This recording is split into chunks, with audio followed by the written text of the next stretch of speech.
नहीं नहीं मेरे छोटे भाई, मैं गलत था। देख मैं तुझसे बड़ा हूं, अगर बड़े भाई से कोई गलती हो जाए तो क्या छोटा उसे माफ नहीं कर सकता? क्या इतनी सी गलती के लिए तू मुझे मार ही डालेगा? माफ कर दे मुझे मेरे भाई, मैं तुझे बहुत सारे पैसे दे सकता हूं। तेजेंद्र ने डरते हुए कहा। ठीक है, अगर तू जिंदा रहना चाहता है तो तुझे उसकी कीमत चुकानी होगी। पुष्कर ने कुछ देर सोचते हुए कहा। कीमत की बात सुनते ही तेजेंद्र ने कुछ नहीं सोचा और अपने एक आदमी को आवाज लगाई। अरे राजू, यहां जल्दी। जी भाई। राजू नाम का आदमी तेजी से दौड़ता हुआ तेजेंद्र के पास आया। अभी अपने पास कितना पैसा पड़ा होगा?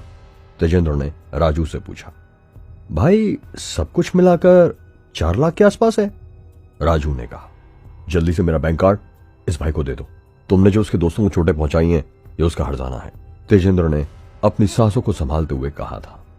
राजू ने कार्ड का पिन नंबर बताते हुए पुष्कर के हाथ में दे दिया और फिर तेजेंद्र ने राहत की सांस ली, मगर बात अभी खत्म नहीं हुई थी। पुष्कर ने कार्ड जेब में रखा और कहा, ठीक है, अभी के लिए मैं तुम्हें छोड़ रहा हूं, लेकिन यह मत समझना कि तुम बच जाओगे। तुम्हें कितने समय तक अस्पताल बेड पर पड़े रहना होगा वो तुम्हारे ऊपर ही डिपेंड करता है। यह सुनते ही तेजेंद्र की आंखें पहले से भी ज्यादा चौड़ी हो गई और उसने फिर से एक बार नीचे ढलान की ओर देखा। तेजेंद्र अंदाजा भी नहीं लगा सकता था कि अगर वो यहां से नीचे गिर गया तो उसकी कितनी हड्डियां टूटेंगी। भाई प्लीज ऐसा कुछ मत करना, अगर तुम्हें और ज्यादा पैसे चाहिए तो मुझे बता दो, भला मुझे मारकर तुम्हें क्या मिलेगा? तेजेंद्र ने डरते डरते पुष्कर से कहा। शांत हो जाओ नाग बाबा, ये माफी मांग रहा है, इसे जिंदा छोड़ देते हैं, आप गुस्सा थूक दो। पुष्कर ने दबी आवाज में काले सांप से रिक्वेस्ट करते हुए कहा, लेकिन नाग बाबा का गुस्सा शांत होने का नाम ही नहीं ले रहा था और अचानक ही पुष्कर की जोरदार लातें तेजेंद्र की गाड़ी पर बरसने लगी। पास में खड़ा राजू भी देखकर शॉक हो गया था कि पैसे लेने के बाद भी यह लड़का तेजेंद्र पहलवान को मारने पर तुला हुआ है। पागलों की तरह पुष्कर तेजेंद्र की गाड़ी पर लातें मारना जा रहा था। इस समय तेजेंद्र की चीखें पूरे हाईवे पर गूंज रही थी। नहीं नहीं, मैं मर जाऊंगा, अरे कोई तो बचाओ। तभी एक गाड़ियों का काफिला वहां आ पहुंचा और उस काफिले के आगे चलने वाली गाड़ी की नंबर प्लेट देखकर जैसे राजू की जान में जान आ गई। वो मुस्कुराया और भागकर उस गाड़ी के पास गया। माजिद भाई, ये देखो, ये लड़का तेजेंद्र भाई की जान लेने पर तुला हुआ है, हमने इसे पैसे भी दे दिए मगर ये तेजेंद्र भाई को छोड़ ही नहीं रहा है। राजू भागता हुआ गया और माजिद की गाड़ी से बाहर निकलते ही उससे शिकायती लहजे में बोला। माजिद गाड़ी से बाहर निकला और उसने चारों ओर देखा। उसे देखते ही जैसे तेजेंद्र के सभी आदमियों की जान में जान आ गई थी। उन्हें लगा जैसे उनका भगवान आ गया है और वो सभी हाथ जोड़कर खड़े हो गए। लंबा सूट पहने अपनी बड़ी बड़ी आंखों से माजिद चारों ओर घूर कर देख रहा था। क्या कर रहे हो तुम लोग? माजिद ने सभी के हाथों में हथियार देखकर राजू से पूछा। माजिद भाई, वो उस लड़के को देखो, आज इसने हमें जान से मारने की कसम खा ली है, छोड़ ही नहीं रहा है, राजू ने पुष्कर की ओर इशारा करते हुए कहा। माजिद 2 कदम आगे बढ़ा और उसने पुष्कर को ध्यान से देखा और फिर उससे पूछा, क्या तुम्हारा नाम पुष्कर है? हां, पुष्कर ने कहा। माजिद भाई, क्या आप इसे जानते हैं? राजू ने माजिद से पूछा और उसका इतना कहना था कि माजिद ने अपने उल्टे हाथ का एक झापड़ उसके गाल पर रसीद कर दिया। क्या तुम लोग अंधे हो गए हो? तुम्हारी हिम्मत कैसे हो गई पुष्कर भाई को हाथ लगाने की? माजिद ने चिल्लाते हुए राजू से कहा। राजू भी थप्पड़ लगते ही सकपका गया था, पर इससे ज्यादा सरप्राइज वो इस बात से था कि माजिद भाई पुष्कर को कैसे जानते हैं, और तो और वो उसे भाई कहकर बुला रहे हैं। हरीश प्रधान शहर का नामी गैंगस्टर था और उसके अंडर में ही माजिद काम करता था, जिसके अंडर में 4-5 जिले आते थे, मगर तेजेंद्र के पास सिर्फ यही हाईवे था जहां सारे गैर कानूनी काम वो ही देखता था। तेजेंद्र जब भी माजिद को देखता था तो वो कुर्सी पर बैठने की भी हिम्मत नहीं कर सकता था और हमेशा साइड में खड़ा रहता था। पुष्कर भाई, मुझे माफ कर दो भाई, मुझे चाहे जो सजा दे दो मगर मुझे माफ कर दो, मुझसे बहुत बड़ी भूल हो गई। राजू चिल्लाते हुए पुष्कर के पास भागा, लेकिन पुष्कर ने उसे इग्नोर करते हुए माजिद से पूछा, क्या तुम्हें प्रभाकर महेंद्रू ने भेजा है? हाँ छोटे भाई, मुझे मिस्टर महेंद्रू ने ही आपको लेने के लिए भेजा है, मेरा नाम माजिद है, माजिद ने आगे बढ़ते हुए कहा। अगर अभी आप फ्री हैं तो क्या आप मेरे साथ चल सकते हैं? माजिद ने पुष्कर से कहा।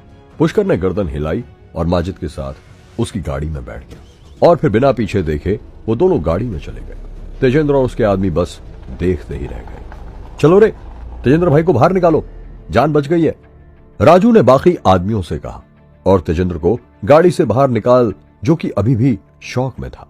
गाड़ी के अंदर माजिद पुष्कर को घूर घूर कर देख रहा था।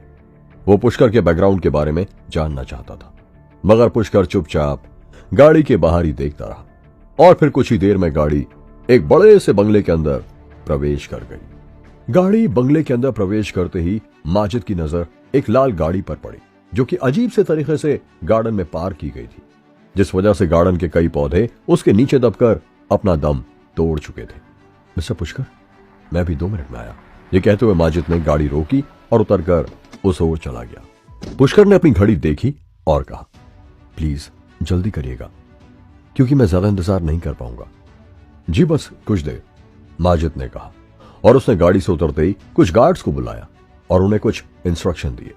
कुछ ही देर में 2 गार्ड्स पुष्कर को लेने आए और उसे अंदर हॉल में ले गए। पुष्कर के सामने चाय और कुछ स्नैक्स लाकर रख दिए गए थे और 2 नौकर उसे कुछ ही दूरी पर खड़े थे। लेकिन पुष्कर हॉल के चारों ओर देख रहा था और हॉल की दीवारों पर लगी हुई पेंटिंग्स को समझने की कोशिश कर रहा था। तभी उसकी नजर एक पत्थर पर पड़ी, जो कि एक कोने में रखा हुआ था, और अचानक ही पुष्कर के कदम उस कोने में रखे हुए पत्थर की ओर खींचे चले गए। पुष्कर ने वो पत्थर हाथ से उठाया। ओह, इस पत्थर में तो एक अजीब सी एनर्जी है जो मुझे अपनी ओर खींच रही है। ये कोई साधारण पत्थर नहीं हो सकता। पुष्कर के अंदर से आवाज आई। अचानक ही एक म्यूजिक की धुन पुष्कर के कानों में पड़ी और वो खिड़की के पास जाकर बाहर झांकने लगा। पुष्कर ने देखा कि बाहर एक बहुत ही सुंदर और इनोसेंट सी दिखने वाली लड़की बैठी है और कुछ गुनगुना रही है, जो बहुत ही उदास करने वाला गीत है, जो कि किसी की याद में गुनगुनाया जाता है। अचानक ही उस लड़की को भी एहसास हो गया कि कोई उसे छुप कर देख रहा है, इसीलिए उसने भी पलट कर देखा। हल्की सी चांद की रोशनी में उसका चेहरा चमकने लगा। मेघा जब से उदास थी, जब से उसे उसकी दादी की बीमारी के बारे में पता चला था, इसलिए वो अकेली बैठकर गुनगुना रही थी और अब अचानक ही उसे अपने घर में एक नई शक्ल दिखाई दे रही थी, जिसे देखकर वो थोड़ा शॉक हो गई थी। पुष्कर को देखकर मेहिका अपनी जगह पर खड़ी हुई और उसकी ओर बढ़ी चली गई और पुष्कर के पास जाकर उसने पूछा, क्या तुम्हें इस म्यूजिक की कुछ नॉलेज है? हाँ, थोड़ी बहुत है, पुष्कर ने मुस्कुराते हुए कहा। सच में? तो तुमने म्यूजिक की पढ़ाई की है? ये तुमने कहां से सीखा? मेघ ने तपाक से पुष्कर से पूछा। नहीं, मैंने इसकी कोई पढ़ाई नहीं की है, पुष्कर ने कहा। ओह, आई अंडरस्टैंड। वैसे तुम पुष्कर हो ना? मेरा नाम मेहिका है, मेहिका ने अपना इंट्रोडक्शन देते हुए कहा। मेहिका के दादाजी ने उसे पहले ही पुष्कर के बारे में बता दिया था और उससे कहा था कि पुष्कर के हाथों में कोई जादुई शक्ति है। अरे, तुम यहां क्या कर रही हो? तभी एक आवाज आई, जो एक लड़के की थी। वो मेहिका का कजन ब्रदर था और उसने अपने बाल अजीब से कलर से रंगे हुए थे। मुंह में च्युइंगम चबाते हुए वो उसी ओर चला आ रहा था। अरे हर्षद, तुम यहां? मेहिका ने उससे कहा। ये लड़का कौन है? ये तुम्हें अकेला देखकर तुम्हारा फायदा उठाने की कोशिश तो नहीं कर रहा है ना? हर्षद ने पुष्कर की ओर देखकर कहा। इसका नाम पुष्कर है, मेहिका ने हर्षद से कहा। ओह, तो यही है वो जो दादी जी की बीमारी को ठीक करने के लिए बुलाया गया है? अरे, इसके तो दूध के दांत भी अभी नहीं टूटे, ये क्या ही कर पाएगा? हर्षद ने पुष्कर की मजाक उड़ाते हुए कहा। पुष्कर ने हर्षद को कुछ नहीं कहा, बस वो उसकी शक्ल को ध्यान से देखता रहा। तुम बहुत बदतमीजी कर रहे हो हर्षद, अच्छा होगा तुम यहां से चले जाओ, मेहिका ने हर्षद से कहा। अरे यार, मैं तो सिर्फ मजाक कर रहा था, तुम तो बुरा मान गई, हर्षद ने जोर से हंसते हुए कहा। पुष्कर ने अभी भी कुछ नहीं कहा। वो समझ गया था कि हर्षद इतने अमीर परिवार से है तो उसमें घमंड होना लाजमी है। उसकी बात का बुरा मत मानना, वो थोड़ा पागल है, हर्षद के जाते मेहिका ने पुष्कर से कहा। कोई बात नहीं, पुष्कर ने भी मुस्कुराते हुए मेहिका से कहा और इतना कहने पर पुष्कर ने हाथ में लिया हुआ वो पत्थर वापस उसी की जगह पर रख दिया। लेकिन उसे ऐसा करते हुए हर्षद ने देख लिया। अरे, तुमने ये पत्थर अपनी जगह से क्यों उठाया? क्या तुम्हें इतनी भी तमीज नहीं है कि किसी घर पर जाकर वहां रखी हुई चीजों को नहीं छेड़ा करते? हर्षद ने चिल्लाते हुए कहा। अब बहुत हुआ हर्षद, तुम जाओ यहां से और दादी का ख्याल रखो। मेहका ने हर्षद को डांटते हुए कहा, हेलो मिस्टर पुष्कर, तुम्हें इंतजार कराने के लिए सॉरी ब्रदर। तभी एक आदमी उसी ओर चलता हुआ आया और उसने पुष्कर से आकर कहा, मेरा ही नाम प्रभाकर महेंद्रू है, मैंने ही तुम्हें यहां आने के लिए फोन किया था। पुष्कर ने देखा कि जैसे ही प्रभाकर आया था तो हर्षद भी चुपके से एक कोने में खड़ा हो गया था और मेहका भी पुष्कर से 2 कदम पीछे हट गई थी। पापा, मेहका ने कहा, पेशेंट कहां है, मुझे उनके पास लेकर चलिए। पुष्कर ने मेहका की बात को बीच में ही काटते हुए प्रभाकर से कहा, ओह, तुम्हारे अंदर सचमुच एक डॉक्टर का दिल है जो हमेशा पेशेंट के बारे में ही सोचता है। चलिए चलिए, मैं तुम्हें उनके पास लेकर चलता हूं, प्रभाकर ने कहा। मेहका ने सोचा था कि उसके पापा के आते ही पुष्कर हर्षद की शिकायत उनसे जरूर करेगा, मगर पुष्कर ने ऐसा कुछ नहीं किया और वो चुपचाप प्रभाकर के पीछे पीछे चल दिया। चलते चलते पुष्कर एक बरामदे में पहुंचा जहां उसने महसूस किया कि बहुत तेज ताजे खून की महक आ रही थी। ये महक खून की उल्टी की नहीं थी, बल्कि ताजे खून की थी। कुछ ही देर में पुष्कर उस कमरे में पहुंच गया जहां मिस्टर आनंद महेंद्रू अपनी बीवी के पास बैठे हुए थे। अरे, ये बच्चा कौन है? क्या यही है जिसके बारे में मिस्टर प्रभाकर बात कर रहे थे? इसकी तो अभी दाढ़ी मूंछ भी नहीं आई है। क्या मिसेस महेंद्रू को ठीक कर पाएगा? मिसेस महेंद्रू के पास ही मौजूद 2 नर्स ने पुष्कर को देखते ही कहा। उन्हें यकीन ही नहीं आ रहा था कि प्रभाकर एक बच्चे को वहां लेकर आ जाएगा। वहां और भी कई डॉक्टर्स और वैद्य मौजूद थे जो बाहर वेट कर रहे थे। पुष्कर को भी उनके साथ ही ले जाकर बैठा दिया गया। उनमें से कोई भी पुष्कर को देखकर उससे बात नहीं कर रहा था। क्या पुष्कर मेहिका की दादी को ठीक कर पाएगा? क्या था उस पत्थर में जो पुष्कर ने देखा था? जानने के लिए सुनते रहिए ये एक्साइटिंग कहानी सिर्फ पॉकेट एफएम पर। इन्हें जहर दिया गया है, एक वैद्य ने मिसेस महेंद्रू की नब्ज देखते हुए कहा। लगभग 1 दर्जन लोग उस समय उस कमरे में खड़े हुए थे। माजिद के साथ साथ मेहका और हर्षद भी मौजूद थे जो कि अभी अभी आए थे। मुझे नहीं पता कि मुझे किसने जहर दिया है, मिसेस महेंद्रू ने धीमी आवाज में कहा। जहां तक मेरा अनुमान है ये सचमुच जहर है जो कि बहुत ही दुर्लभ है। क्या ऐसा कोई आदमी है जिसके ऊपर आप लोगों को शक हो? वैद्य नारंग ने प्रभाकर की ओर देखते हुए कहा। मैंने अपने आदमियों को इस काम पर लगाया है मगर अभी तक कोई खोज खबर नहीं मिली है। लेकिन क्या यह ठीक नहीं हो सकती? कोई तो दवाई होगी, प्रभाकर ने कहा। ठीक तो हो सकती है लेकिन इसकी दवाई बहुत ही महंगी होती है क्योंकि वो किसी लेबोरेटरी में नहीं बनाई जाती बल्कि गौंड कबीले के लोग कुछ खतरनाक सांपों को पकड़कर उनका जहर निकालते हैं और उनसे ही बनाते हैं। वैद्य जी, आपको पैसों के बारे में चिंता करने की कोई जरूरत नहीं है, आप बस इनका इलाज कीजिए, प्रभाकर ने कहा।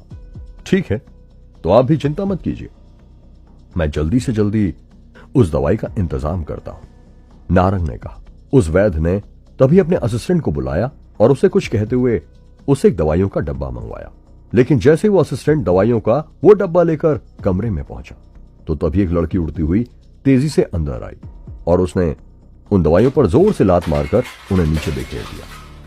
तुम्हें इस औरत की जान बचाने से पहले मुझसे परमिशन लेनी होगी, उस लड़की ने गुर्राते हुए कहा। वो लड़की बेहद ही खूबसूरत लग रही थी और उसके चमकदार बाल पीछे की ओर बंधे हुए थे। वो इतनी गुस्से में थी कि लगातार उस दवाइयों के डिब्बे पर लात मार दी जा रही थी और गुर्राते हुए मिसेस महेंद्रू की ओर ही देख रही थी। इस समय उस कमरे में मौजूद सभी लोग बुरी तरह से चौंक कर उसी की ओर देख रहे थे। इरा, ये क्या हो गया है तुम्हें? मिस्टर आनंद महेंद्रू जोर से चिल्लाए। तुम अपनी हद पार कर चुकी हो लड़की, ये कहते हुए माजिद आगे बढ़ा और उसने इरा की कलाई पकड़ ली। लेकिन इससे पहले कि माजिद इरा की कलाई पकड़कर उसे पीछे खींचता, इरा ने तेजी से किक घुमाई जो सीधा जाकर माजिद की छाती में लगी और माजिद हवा में सूखे पत्ते की तरह उड़ता हुआ जमीन पर आ गिरा। सभी लोग बुरी तरह से चिल्लाकर इधर उधर भागने लगे थे क्योंकि माजिद बहुत ही मजबूत आदमी था और उसकी ऐसी हालत देखकर सभी डर के मारे कांपने लगे थे। ये इरा नहीं हो सकती, ये जरूर कोई छलावा है, पकड़ो इसे, प्रभाकर ने जोर से चिल्लाते हुए कहा। माजिद तेजी से खड़ा हुआ और इरा की ओर लपका, लेकिन इरा ने अपना पैर पीछे हटाया और माजिद को धोबी पछाड़ देते हुए उसकी कलाई की हड्डी चटका दी। उसी समय 2 और बॉडीगार्ड इरा की ओर लपके। उनमें से एक के हाथ में खंजर था जबकि दूसरे के हाथ में गन थी, लेकिन इरा जैसे पहले ही तैयार थी। वो बिजली की तेजी से आगे बढ़ी और कलाबाजी खाते हुए उन दोनों बॉडीगार्ड पर टूट पड़ी। गोलियों की आवाज सुनाई पड़ने लगी। सभी लोग इतने डर गए थे कि गोलियों की आवाज सुनकर अपने अपने सर पकड़कर जहां थे वहीं बैठ गए और कुछ तो रोने भी लगे। तभी अचानक से रोशनी की तेज किरण पहने हुए ग्लासेस से निकली और सीधे गोली चलाने वाले गार्ड के माथे में जा घुसी। किसी को कुछ समझ ही नहीं आ रहा था, पर उन्होंने देखा कि दोनों गार्ड अब जमीन पर गिर चुके और लाश में बदल चुके। अरे कौन हो तुम? किसने भेजा है तुम्हें?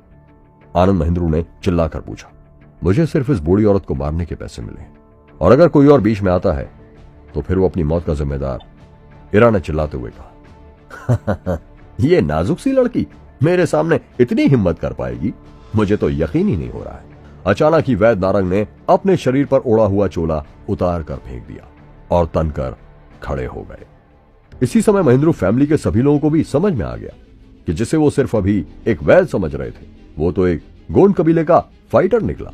वैद्य नारंग, अगर आज आप हमें इस लड़की से बचा लेते हैं तो मैं आपको पैसों में तोल दूंगा, आनंद महिंद्रू ने चिल्लाते हुए कहा। वैद्य नारंग गोंड कबीला से थे और किसी भी मुसीबत से लड़ने के लिए उन्होंने बचपन से ही ट्रेनिंग ली थी।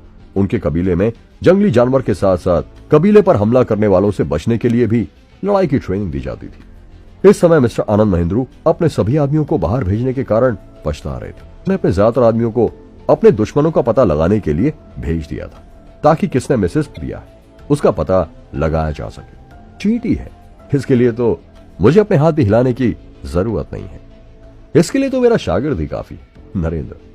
और इतना कहकर वैद्य नारंग ने अपने साथ आए अपने असिस्टेंट की ओर इशारा किया। जी गुरुजी। पुष्कर के बगल में खड़े उस लड़के ने इशारा पाते ही सिर झुकाकर, वैद्य नारंग की बात, तुमने हमें तुम पर हमला करने पर मजबूर कर दिया है, अभी भी मौका है और यहां से चली जाओ।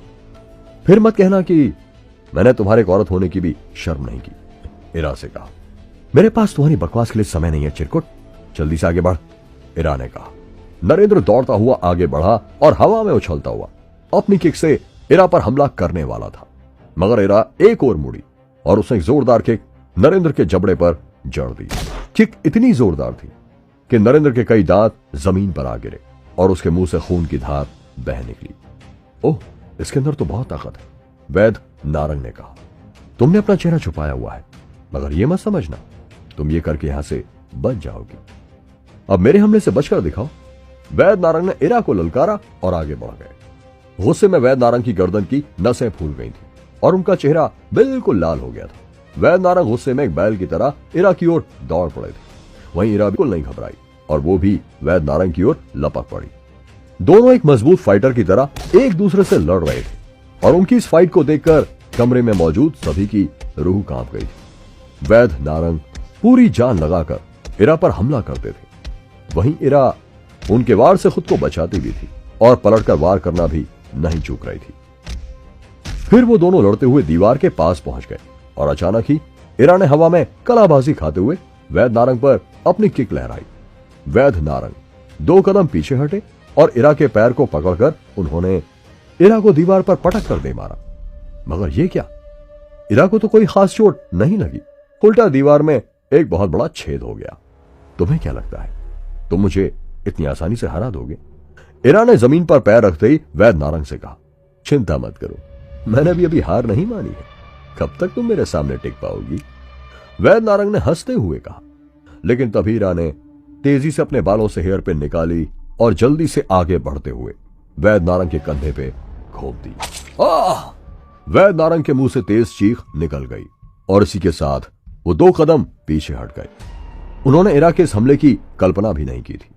वैद्य नारंग के चेहरे का रंग बदल चुका था, वो अपना हाथ भी नहीं हिला पा रहे थे।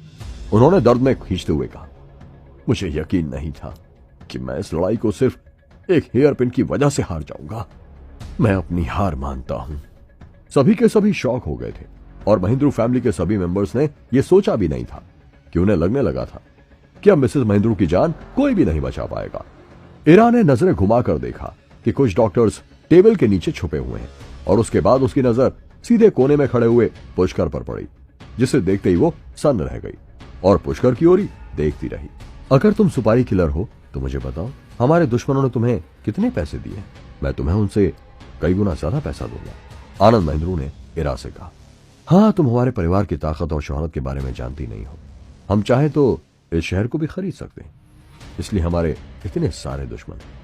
तुम जल्दी से अपनी कीमत बोलो, वरना यह भी ध्यान रखना कि तुम यहां से बचकर कभी नहीं जा पाओगे।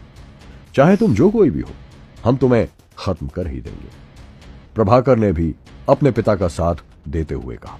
प्रभाकर ने इतना कहा ही था कि इरा ने तेजी से अपने पॉकेट से एक चाकू निकालकर प्रभाकर की ओर फेंक दिया, जो सीधा जाकर प्रभाकर के कंधे में गड़ गया।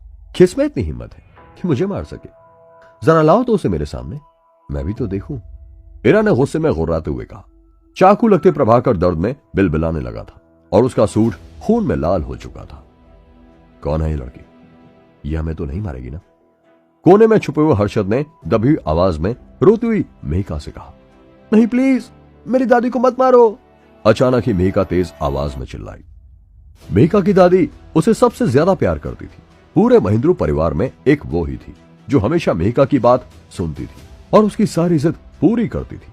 उसके दादाजी भी बूढ़े हो गए थे और उसके पिता हमेशा अपने बिजनेस में बिजी रहते थे। और रही बात मेहका की माँ की, तो वो तो उसकी सौतेली माँ थी, इसलिए मेहका को अपनी दादी से बहुत प्यार था।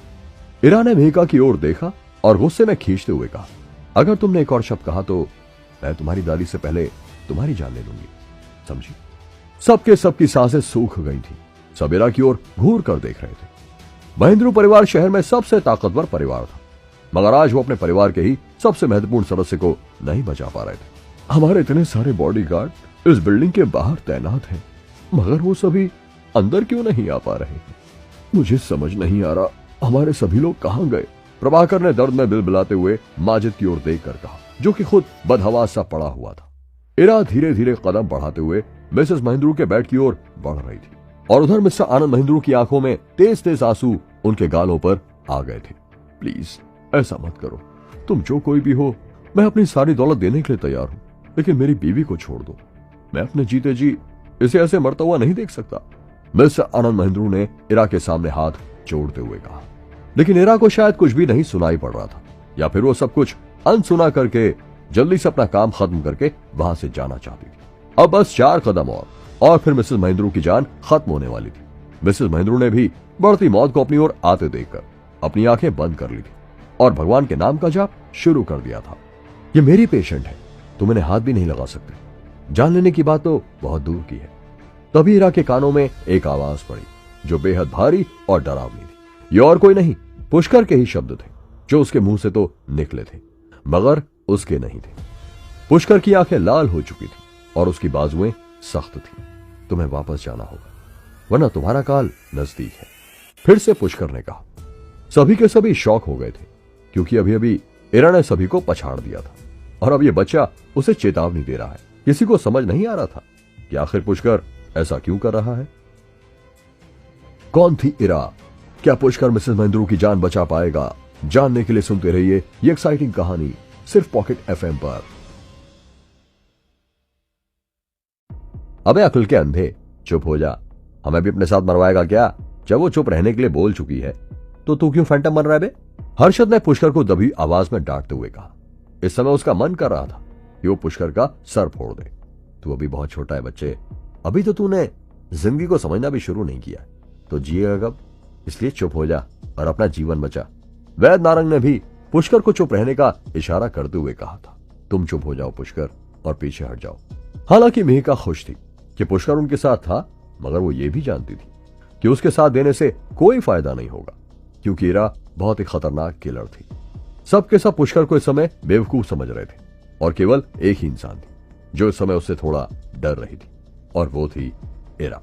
इरा को पुष्कर के अंदर से एक डराने वाली बात, बहुत ही खतरनाक एनर्जी महसूस हो रही थी, इसलिए वो पुष्कर के बोलने के बाद भी उसे कोई जवाब नहीं दे पाई थी। पुष्कर ने ध्यान से इरा की ओर देखा और वो समझ गया कि उसने इंसान की स्किन का मास्क लगाया हुआ है और उसके मास्क के अंदर कोई और ही छुपा हुआ है। पुष्कर को अचानक ही उस खूबसूरत लड़की का ख्याल आया जिसे उस समय गोली मार दी गई थी जब वह झील के किनारे ध्यान में लीन था।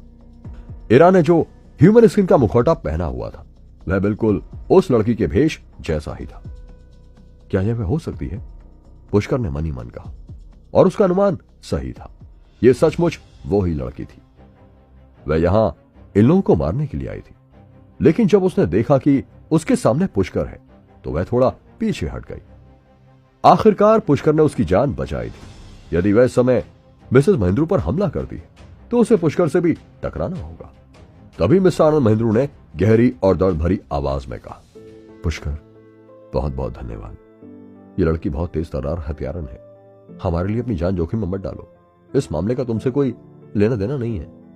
पुष्कर ने हल्के से अपना सिर हिलाया, उस लड़की की ओर देखा और शांति से कहा, अगर तुम अभी चली जाओगी तो मैं तुम्हें नहीं रोकूंगा।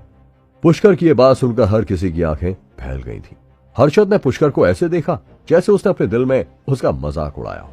यह पुष्कर तो सचमुच आज घर से सुसाइड करने ही निकला है। अचानक ही एक धूप का चश्मा पहने और छोटे बाल वाला एक और आदमी बाहर से आया। उसके पूरे शरीर पर फैले हुए खून को देखकर यह स्पष्ट था कि वह बहुत से लोगों को मार कर आया है।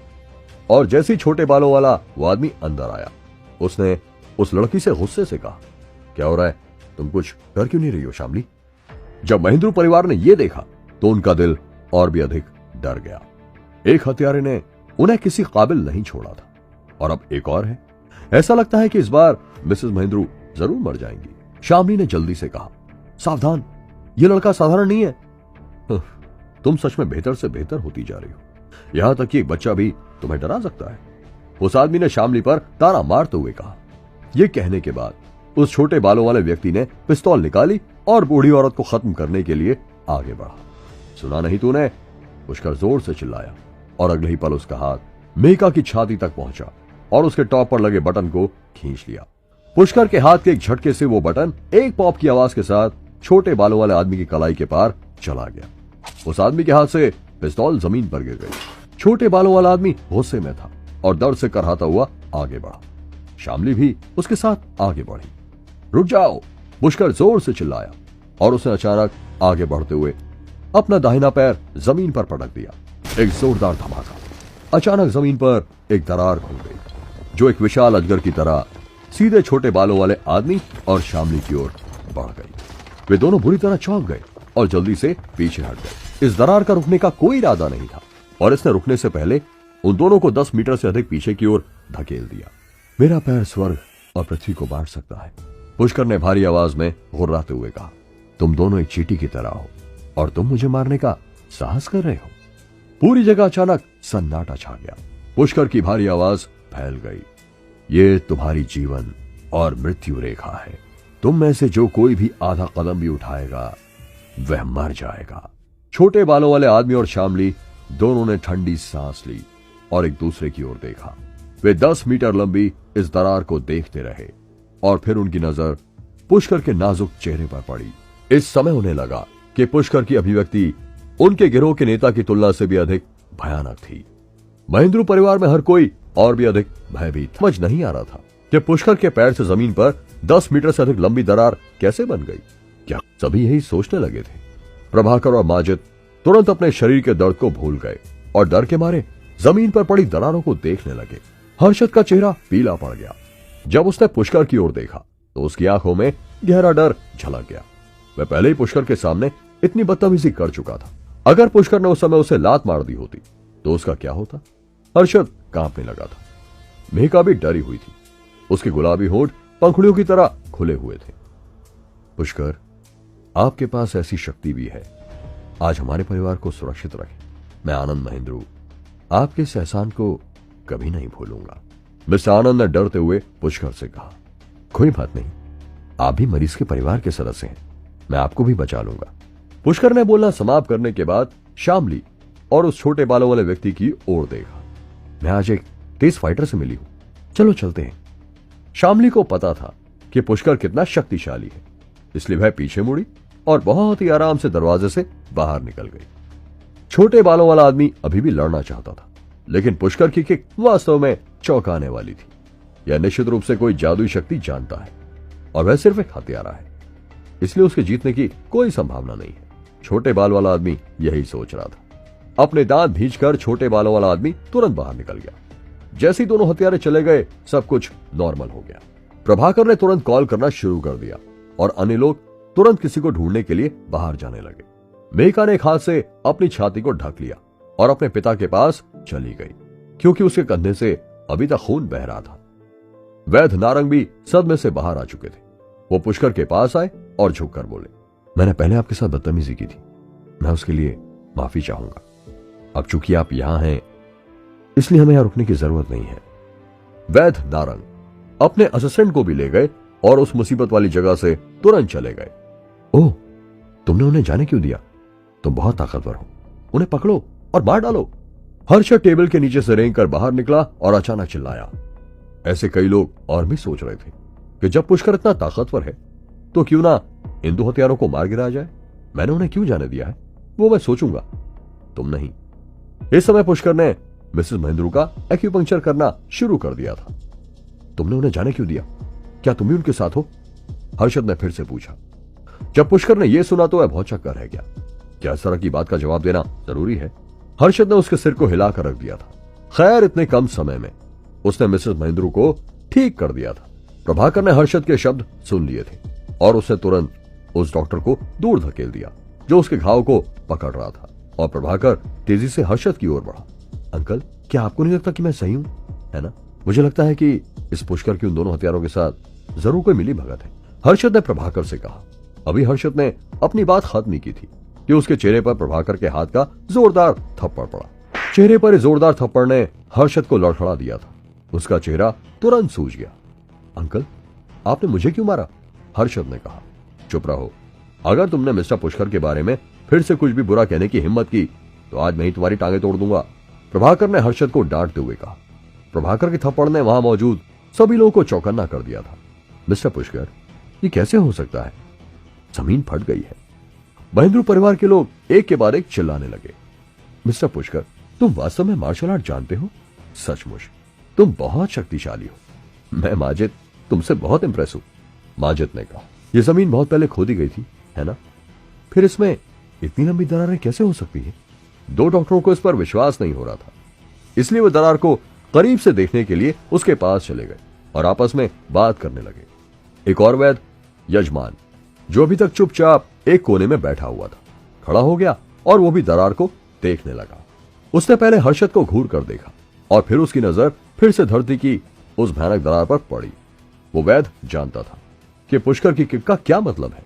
आनंद महेंद्रू ने भी पुष्कर की शक्ति का लोहा मानते हुए उसे झुककर प्रणाम किया और कहा, मैं समझ गया हूं कि आपके ऊपर महादेव का आशीर्वाद है।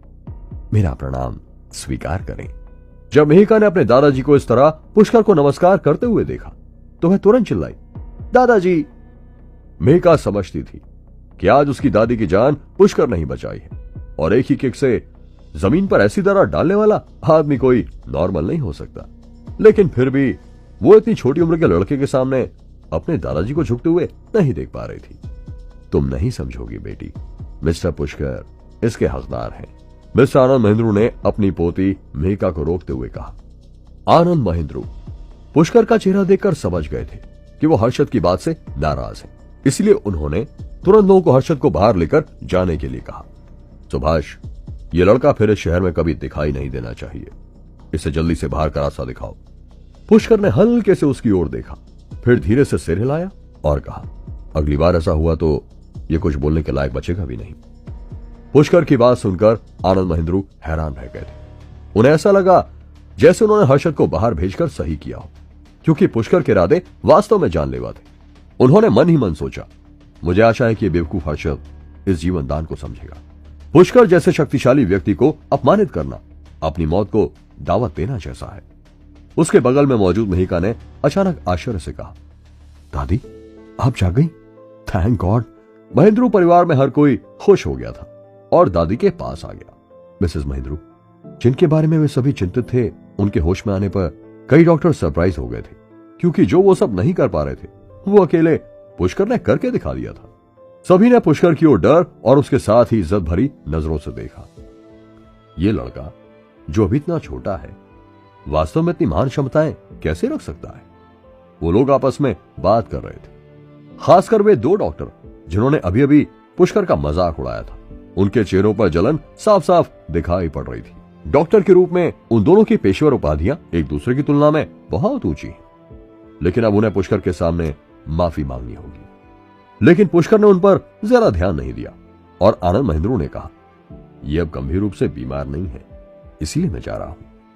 मिस्टर पुष्कर, अभी आप क्यों जा रहे हैं? मुझे आपसे कुछ जरूरी बातें कहनी है।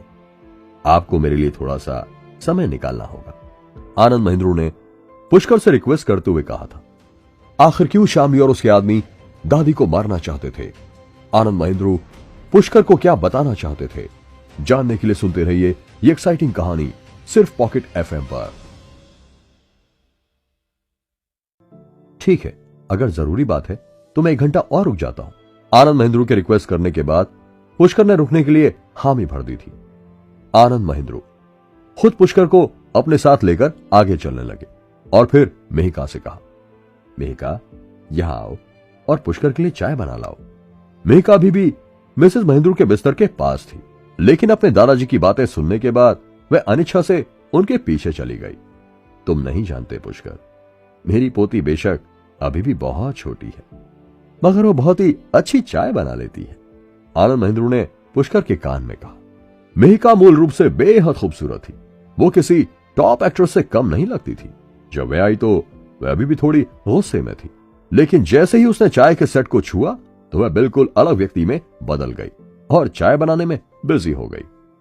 मेहिका के नाजुक फिगर को देखकर किसी को भी उसके लंबे चमकीले बालों को छूने और उसका मन जीतने की इच्छा महसूस हो सकती है। पुष्कर चाय लो। आनंद ने पुष्कर को चाय पीने का इशारा किया। जी। पुष्कर ने चाय का कप उठाते हुए कहा। पुष्कर ने चाय का कप उठाया और उसे एक घूंट में पी लिया। उसे सचमुच मेहिका के हाथ की बनी चाय बहुत ही अच्छी लगी थी। मेहिका ने जब पुष्कर को एक ही घूंट में सारी चाय पीते हुए देखा तो वह उसी की ओर देखने लगी। उसने मन ही मन सोचा, वह सचमुच एक अलग ही मिट्टी का आदमी है जिसके पास केवल कुछ अलग शक्ति है, क्योंकि मेहिका की नजरों में उसे इस तरह एक ही घूंट में चाय नहीं पीनी चाहिए थी।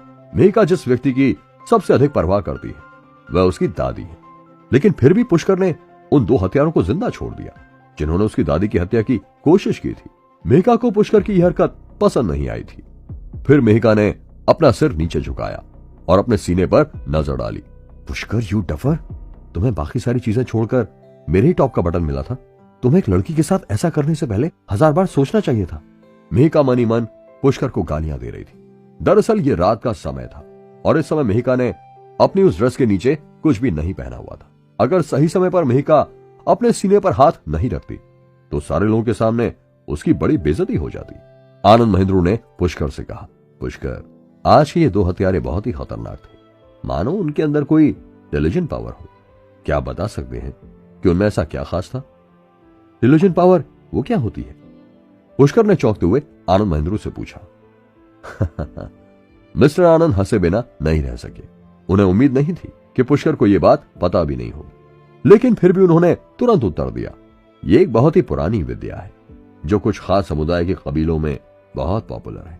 उसमें सिर्फ शारीरिक रूप से मजबूत लोगों को अच्छा फाइटर नहीं माना जाता है।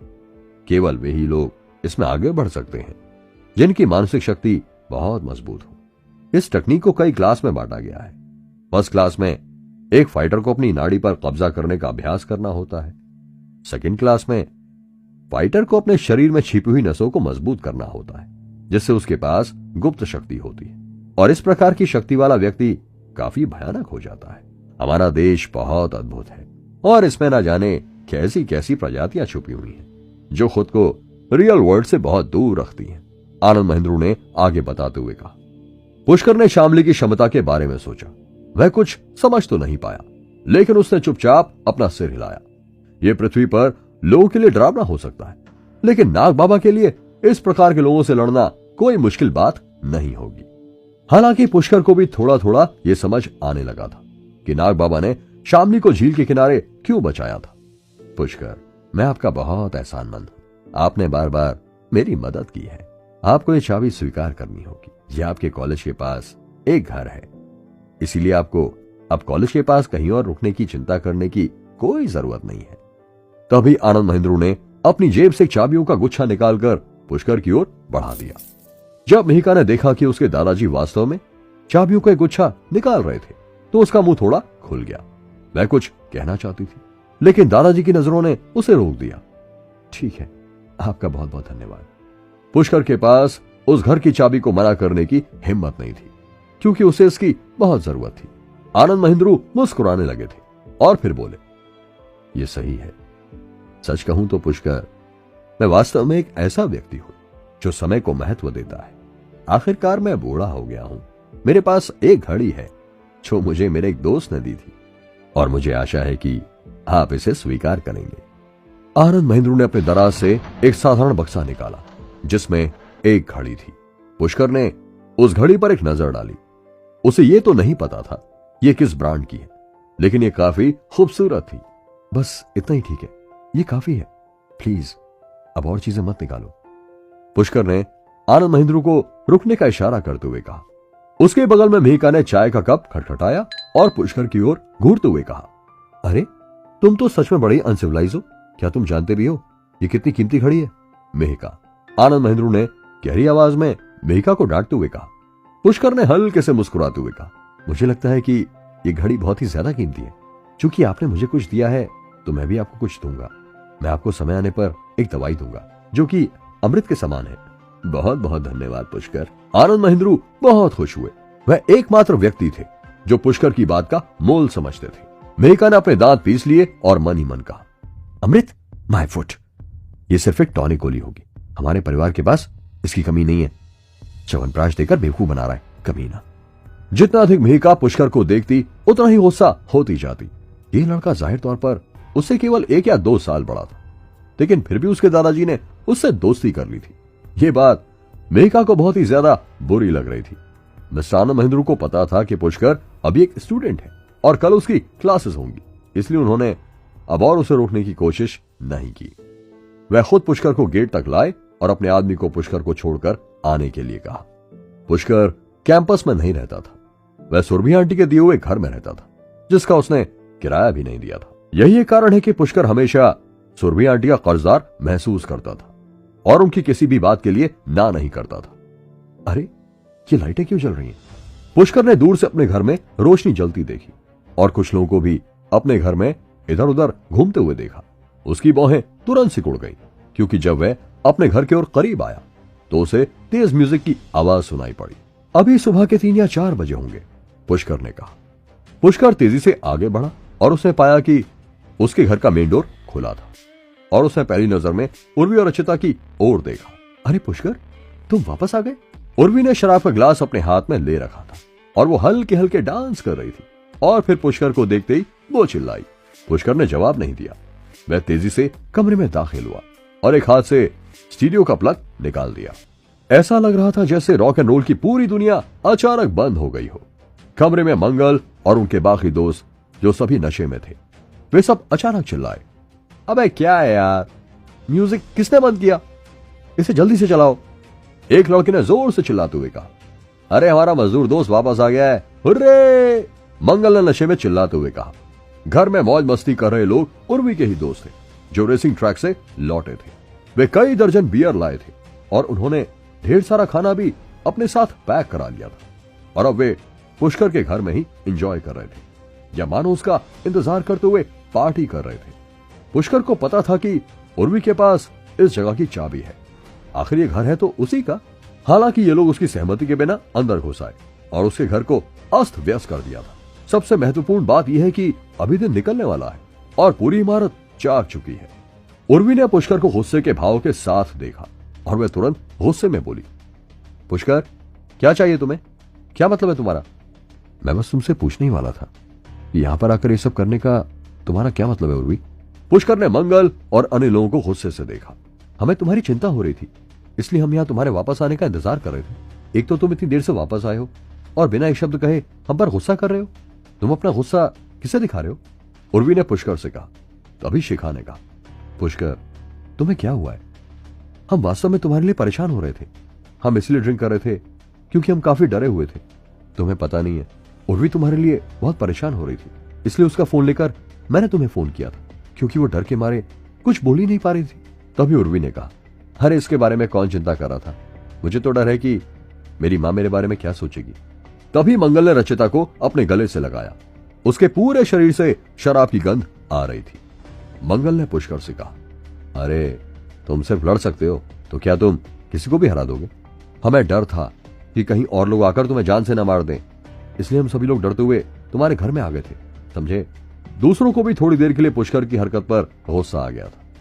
उनमें से एक ने शराब की बोतल पकड़ ली और कहा, अगर मुझे पहले पता होता तो मैं नहीं आता। बाहर में जाइए, हमें क्या। पुष्कर ने उन्हें ठंडी नजर से देखा। कमरे में हर जगह शराब की बोतलें थी, साथ ही फर्श पर सिगरेट के टुकड़े भी थे। सोफे पर बहुत सारी शराब गिर गई थी, जिससे वह खराब हो गया था। पहले से ही पुष्कर के मन में इन अमीर बाप के बच्चों के इस ग्रुप के बारे में अच्छी धारणा नहीं थी और अब वह और भी अधिक गुस्सा हो गया था। तुम सब लोग जा सकते हो, बाहर निकल जाओ, पुष्कर ने खींचते हुए गुस्से में कहा था। और उसके इस एक वाक्य ने उन लोगों के बीच विस्फोट कर दिया था। क्या बात है, दो चार गुंडों को मारकर बढ़िया कड़ा गई है मैं तुझमें। तभी उनके बीच से एक लड़के ने पुष्कर से कहा। उर्मी ने तभी पुष्कर पर चिल्लाते हुए कहा, पुष्कर, ये मत भूलो ये मेरा घर है। यदि तुम मेरे दोस्तों को यहां से निकालोगे तो तुम्हें भी घर से बाहर जाना होगा। पुष्कर ने थोड़े आश्चर्य से उर्वी की ओर देखा। उसे उम्मीद नहीं थी कि वह ऐसा कुछ भी कह सकती है। तभी उर्वी को भी लगा कि उसने पुष्कर से बहुत बड़ी बात बोल दी है, क्योंकि पुष्कर ने ही आज रात उन्हें बचाया है और अब वह उसी को भगाना चाहती थी। उसने अपने होंठ काटे और माफी मांगना चाहा, लेकिन जब उसने पुष्कर को गुस्से में देखा तो उसने खुद को रोक लिया। शिखा ने जल्दी से उर्वी को खींच लिया और कहा, ठीक है, आज रात हर कोई थक गया है, चलो घर चलते। सॉरी, क्या तुम नहीं देख सकती कि हमारे चेहरे कैसे हैं? हमारे चेहरे पर अभी भी चोटें हैं। क्या इस समय हम घर जाएंगे तो घर वालों के कितने सवाल होंगे? और मैं रात में शराब पीकर गाड़ी नहीं चलाना चाहता, एक लड़के ने कहा। ओह गॉड, मैंने अपना आईडी कार्ड और बाकी चीजें रेसिंग ट्रैक पर ही छोड़ दी। मंगल, क्या हम तुम्हारे होटल नहीं जा सकते? वहां में रूम लेने के लिए आईडी कार्ड का इस्तेमाल नहीं करना पड़ा। रचिता ने नाजुक ढंग से पूछा। क्या पुष्कर उन सभी को घर से निकाल देगा? क्या पुष्कर डेल्यूजन विद्या के बारे में पता लगाएगा? जानने के लिए सुनते रहिए ये एक्साइटिंग कहानी सिर्फ पॉकेट एफएम पर। मंगल ने रचिता से कहा, जब तुम मेरे होटल में आई थी तो क्या मेरे पापा को तुमने नहीं कहा था कि हम आज रात बाहर ही रहेंगे? अब चेहरे पर ऐसी चोटें लेकर हम वहां नहीं जा सकते, इसलिए कहीं मत जाओ। हम आज पूरी रात जागने के लिए तैयार हुए थे। हमें बस थोड़ी नींद लेने के बाद फिर कॉलेज जाना है। उर्वी, क्या तुम हमें यहां से भगाना चाहती हो? तो चलो। उर्वी ने गुस्से से कहा, मेरा दिमाग बहुत खराब हो गया है, अब तुम्हारे ऊपर है। तुम चाहो तो रहो या तुम चाहो तो चले जाओ। तो फिर तो मैं यहीं रुकूंगा। ये कहते ही मंगल जोर से चिल्लाया। पुष्कर ने अपना सिर हिलाया और फिर अपना सामान पैक करने के लिए कमरे में चला गया। कुछ ही देर के बाद वो बैग लेकर बाहर आ गया। यह आपके घर की चाबी है, पुष्कर ने चाबी उर्वी को देते हुए कहा। उर्वी ने पुष्कर का हाथ पकड़ लिया। अरे, तुम रात में कहां जा रहे हो? इसका तुमसे कोई लेना देना नहीं है। पुष्कर ने अपना हाथ खींच लिया। मुझसे क्या लेना देना? अगर मेरी मां पूछेगी तो क्या वह ये नहीं सोचेगी कि मैंने तुम्हें घर से निकाला है? उर्वी ने पुष्कर से कहा। उर्वी बहुत गुस्से में थी। उसने और जोर से कहा, क्या तुम एक बेवकूफ आदमी हो? मैंने ऐसे ही तुमसे कुछ भी कह दिया और तुम चलते बने। इस टाइम तुम कहां जाओगे? हम तुम्हारे यहां वापस आने का इंतजार कर रहे थे, बिल्कुल अच्छे दोस्तों की तरह, समझे तुम? पुष्कर ने चारों ओर फैली हुई गंदगी की ओर इशारा करते हुए कहा, क्या तुम सचमुच इसे दोस्ती कहती हो? मुझे यहां वापस आए इतना टाइम हो गया है, लेकिन क्या किसी ने मुझसे पूछा कि मैं कैसा हूं? पहले मेरे यहां रहने का कोई और रीजन था, लेकिन अब वो नहीं है, इसलिए मैं जा रहा हूं, पुष्कर ने कहा और आगे बढ़ गया। रुको। इस बार पुष्कर को रोकने वाली रचिता थी। क्या अभी भी कुछ कहना बाकी रह गया है? पुष्कर धीरे से घूमा और अपने सामने खड़े सभी लड़के और लड़कियों की ओर देखा। भले ही वे एक ही कॉलेज में हो, एक ही उम्र के हो और एक ही कमरे में हो, फिर भी वे बहुत अलग हैं। कुछ तो बात है, क्योंकि तुमने ही उन गुंडों को रेसिंग ट्रैक पर सबक सिखाया है। रचिता ने घमंड में अपना चेहरा ऊपर उठाते हुए कहा, अगर तुम मुझे थैंक्स कहना चाहती हो तो उसकी कोई जरूरत नहीं, पुष्कर ने गहरी आवाज में कहा।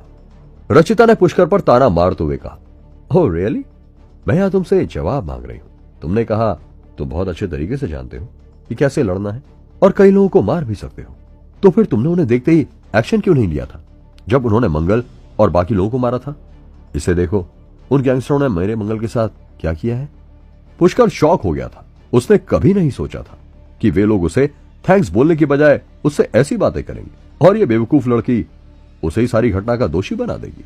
मंगल और कई दूसरे लड़कों को पीटा गया था। हालांकि वे अस्पताल नहीं गए, फिर भी उनके पूरे शरीर में दर्द था और कई जगहों पर सूजन और कालापन था। इस तरह की चोट को ठीक होने में कम से कम 2 या 3 सप्ताह लगेंगे। फिर वे सभी किसी को भी अपना चेहरा कैसे दिखाएंगे? लेकिन रचिता उनके लिए स्टैंड लेना चाहती थी। पुष्कर, मुझे बताओ, तुम क्या सोच रहे हो? मुझे उम्मीद नहीं थी कि तुम ऊपर से इतने अच्छे होने का ढोंग करोगे, लेकिन अंदर से तुम इतने चालबाज निकलोगे। अगर तुमने पहले एक्शन लिया होता तो हमारा यह हाल नहीं होता, रचिता ने कहा। रचिता की आवाज पहले से तेज हो गई और वो बोली, हमारी सारी चीजें वहीं छूट गई हैं। हमारा तुम्हारे साथ रहना ही बेकार है। क्या तुम सचमुच हमारी दोस्ती के लायक हो? पुष्कर उठी भींच ली। इस समय पुष्कर के लिए लड़के कभी लड़कियों पर हाथ नहीं उठाते, ऐसी कोई बात मायने नहीं रखती थी। अगर कोई भी पुष्कर से इस तरह की बात करेगा, इससे उसे कोई फर्क नहीं पड़ता कि वह लड़का है या लड़की। अगर तुमने दोबारा बकवास करने की हिम्मत की तो मैं तुम्हारा मुंह तोड़ दूंगा। पुष्कर की बात सुनकर रचिता इतनी डर गई कि उसने एक कदम पीछे खींच लिया। तभी उसे याद आया कि पुष्कर मार्शल आर्ट में अच्छा था और उसे पुष्कर से ज्यादा बकवास नहीं करनी चाहिए। बस काफी हुआ। तभी उर्वी चिल्लाई। वह सचमुच समझ नहीं पा रही थी कि ऐसा क्यों हो रहा है। इस समय पुष्कर ने अचानक एक पड़ोसी को दरवाजा खोलकर बाहर झांकते हुए देखा। अभी सुबह के 4 बजे हैं। आमतौर पर पुष्कर के पड़ोसी उसके प्रति अच्छे होते, लेकिन वह कभी भी इस तरह शोर नहीं मचाता।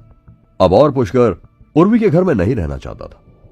अगली बार जब तुम्हें से कोई भी मुझसे उलझेगा तो ये चेतावनी ध्यान रखना। फिर पुष्कर ने अपना डफल बैग उठाया और चला गया।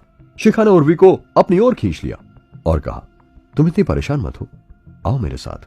उन दोनों ने एक साथ पुष्कर का पीछा किया, लेकिन जब वे नीचे पहुंचे तो उन्होंने देखा कि पुष्कर जा चुका था और चारों ओर अंधेरा था और वे ये नहीं देख पा रही थी कि वह किस दिशा में जा रहा था। शिखा को समझ नहीं आ रहा था कि इस समय उसे क्या कहना चाहिए।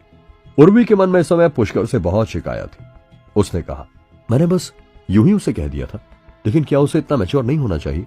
क्या वो छोटा बच्चा है? छोड़ो, इसे जाने दो।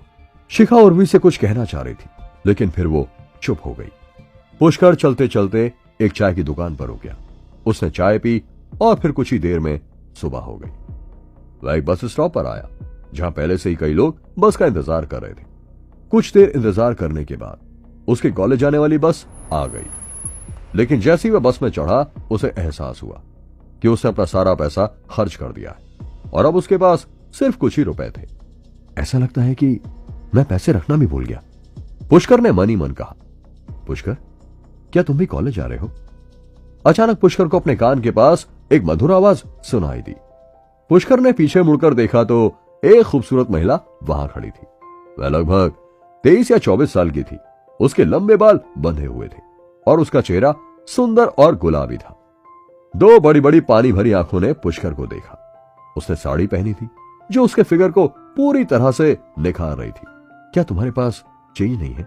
कोई नहीं, मैं तुम्हारा टिकट ले लेती हूँ। वैसे आज इतनी जल्दी कॉलेज आने का कोई खास कारण? पुष्कर ने अपने पैसे वापस अंदर रख लिए।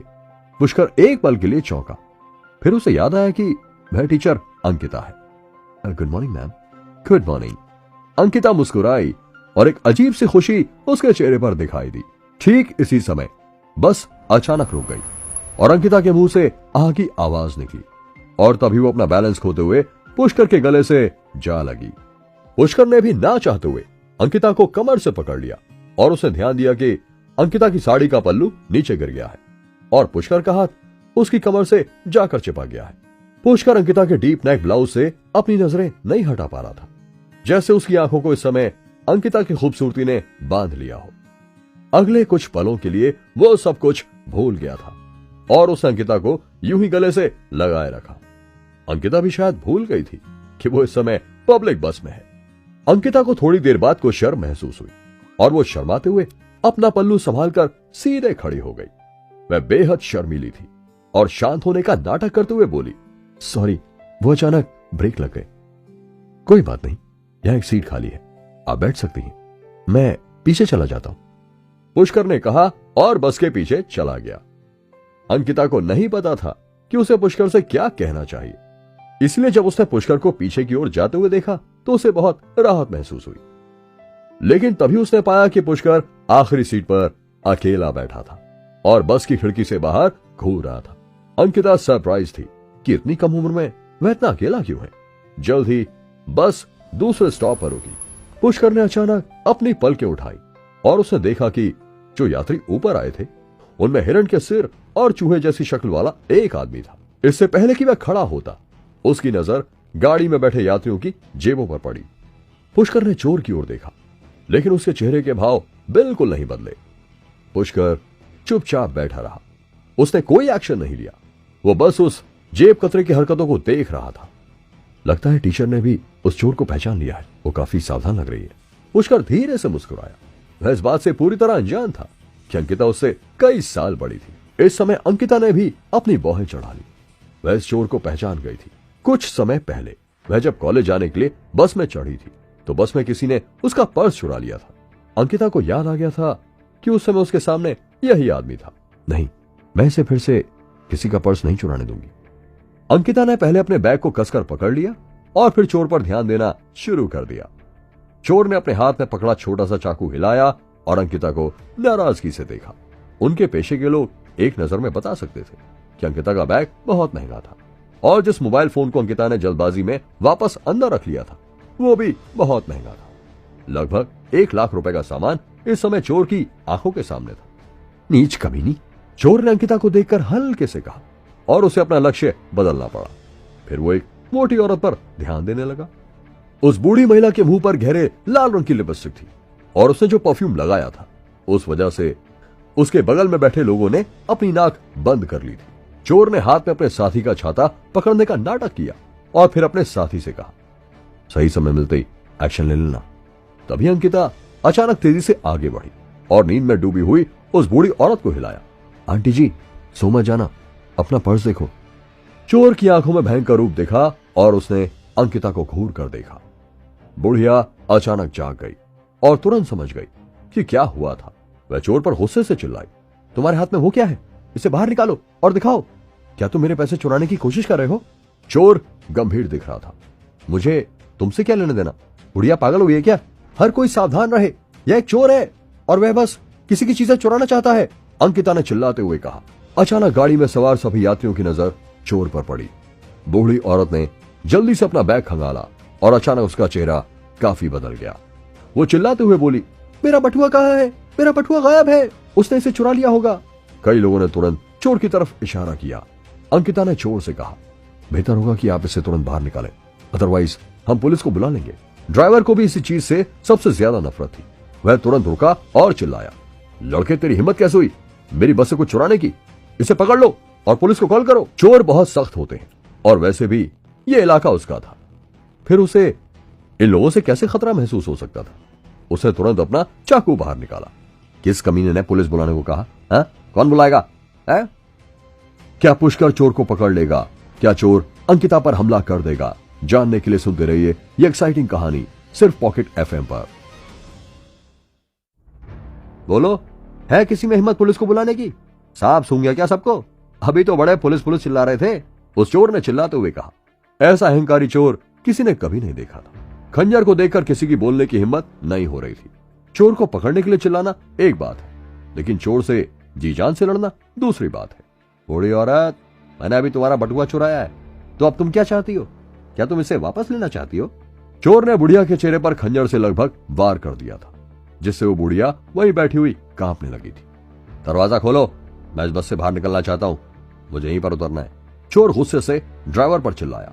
ड्राइवर को डर था कि वह कूद जाएगा और किसी को चोट पहुंचाएगा, इसलिए उसने जल्दी से दरवाजा खोल दिया। अंकिता का चेहरा पीला पड़ गया, लेकिन वह चोर को इस तरह जाने देने को तैयार नहीं थी। तुम बहुत ही घटिया इंसान हो, समझे? भाड़ में जाओ, अंकिता ने चिल्लाते हुए कहा। चोर ने गुस्से में अंकिता की ओर देखा और फिर अचानक हमला करते हुए चाकू से अंकिता के चेहरे पर वार कर दिया। अंकिता के चेहरे पर अचानक एक लंबा निशान पड़ गया, जिससे बहुत तेजी से खून बह रहा था। आ, आ, आ। वह चिल्लाई और अपना चेहरा अपने हाथों से ढक लिया। अंकिता की हथेलियों से खून रिसने लगा। पूरी गाड़ी में अचानक अफरा तफरी मच गई। पुष्कर आखिरी सीट पर बैठा हुआ था। जब तक उसने दूसरों को बचाना चाहा, तब तक बहुत देर हो चुकी थी। वह भीड़ को धक्का देकर हटाना चाहता था, लेकिन इसके बजाय वह डरे हुए यात्रियों की भीड़ से दब गया। कमीने! पुष्कर का दिल गुस्से से भर गया था, क्योंकि उस जेब कतरे ने उसकी टीचर पर हमला कर दिया था।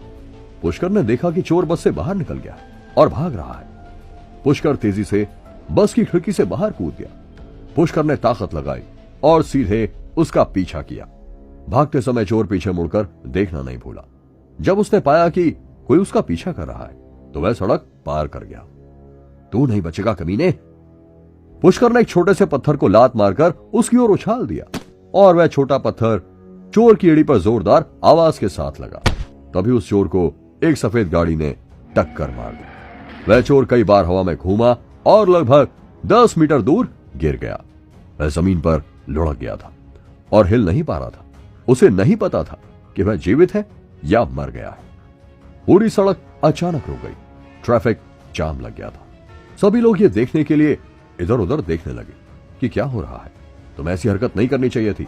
पुष्कर तेजी से आगे बढ़ा और चोर द्वारा गिराए गए बैग से एक बटुआ निकाला और फिर वापस बस की ओर चल दिया।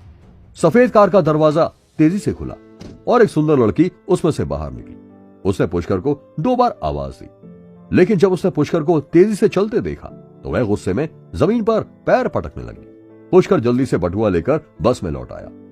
दूर से उसने बुढ़िया को घबराहट में चिल्लाते हुए सुना, मुझे उसके साथ अस्पताल क्यों जाना चाहिए?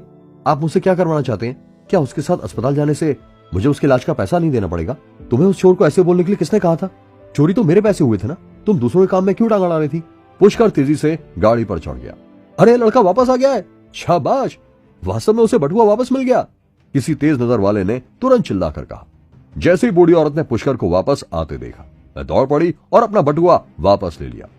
पुष्कर गुस्से में था, लेकिन जब उसने अंकिता को खून से लथपथ चेहरे के साथ दर्द में बैठे देखा तो पुष्कर ने बूढ़ी महिला की कोई परवाह नहीं की और वह जल्दी से अंकिता को देखने के लिए उसके पास चला गया।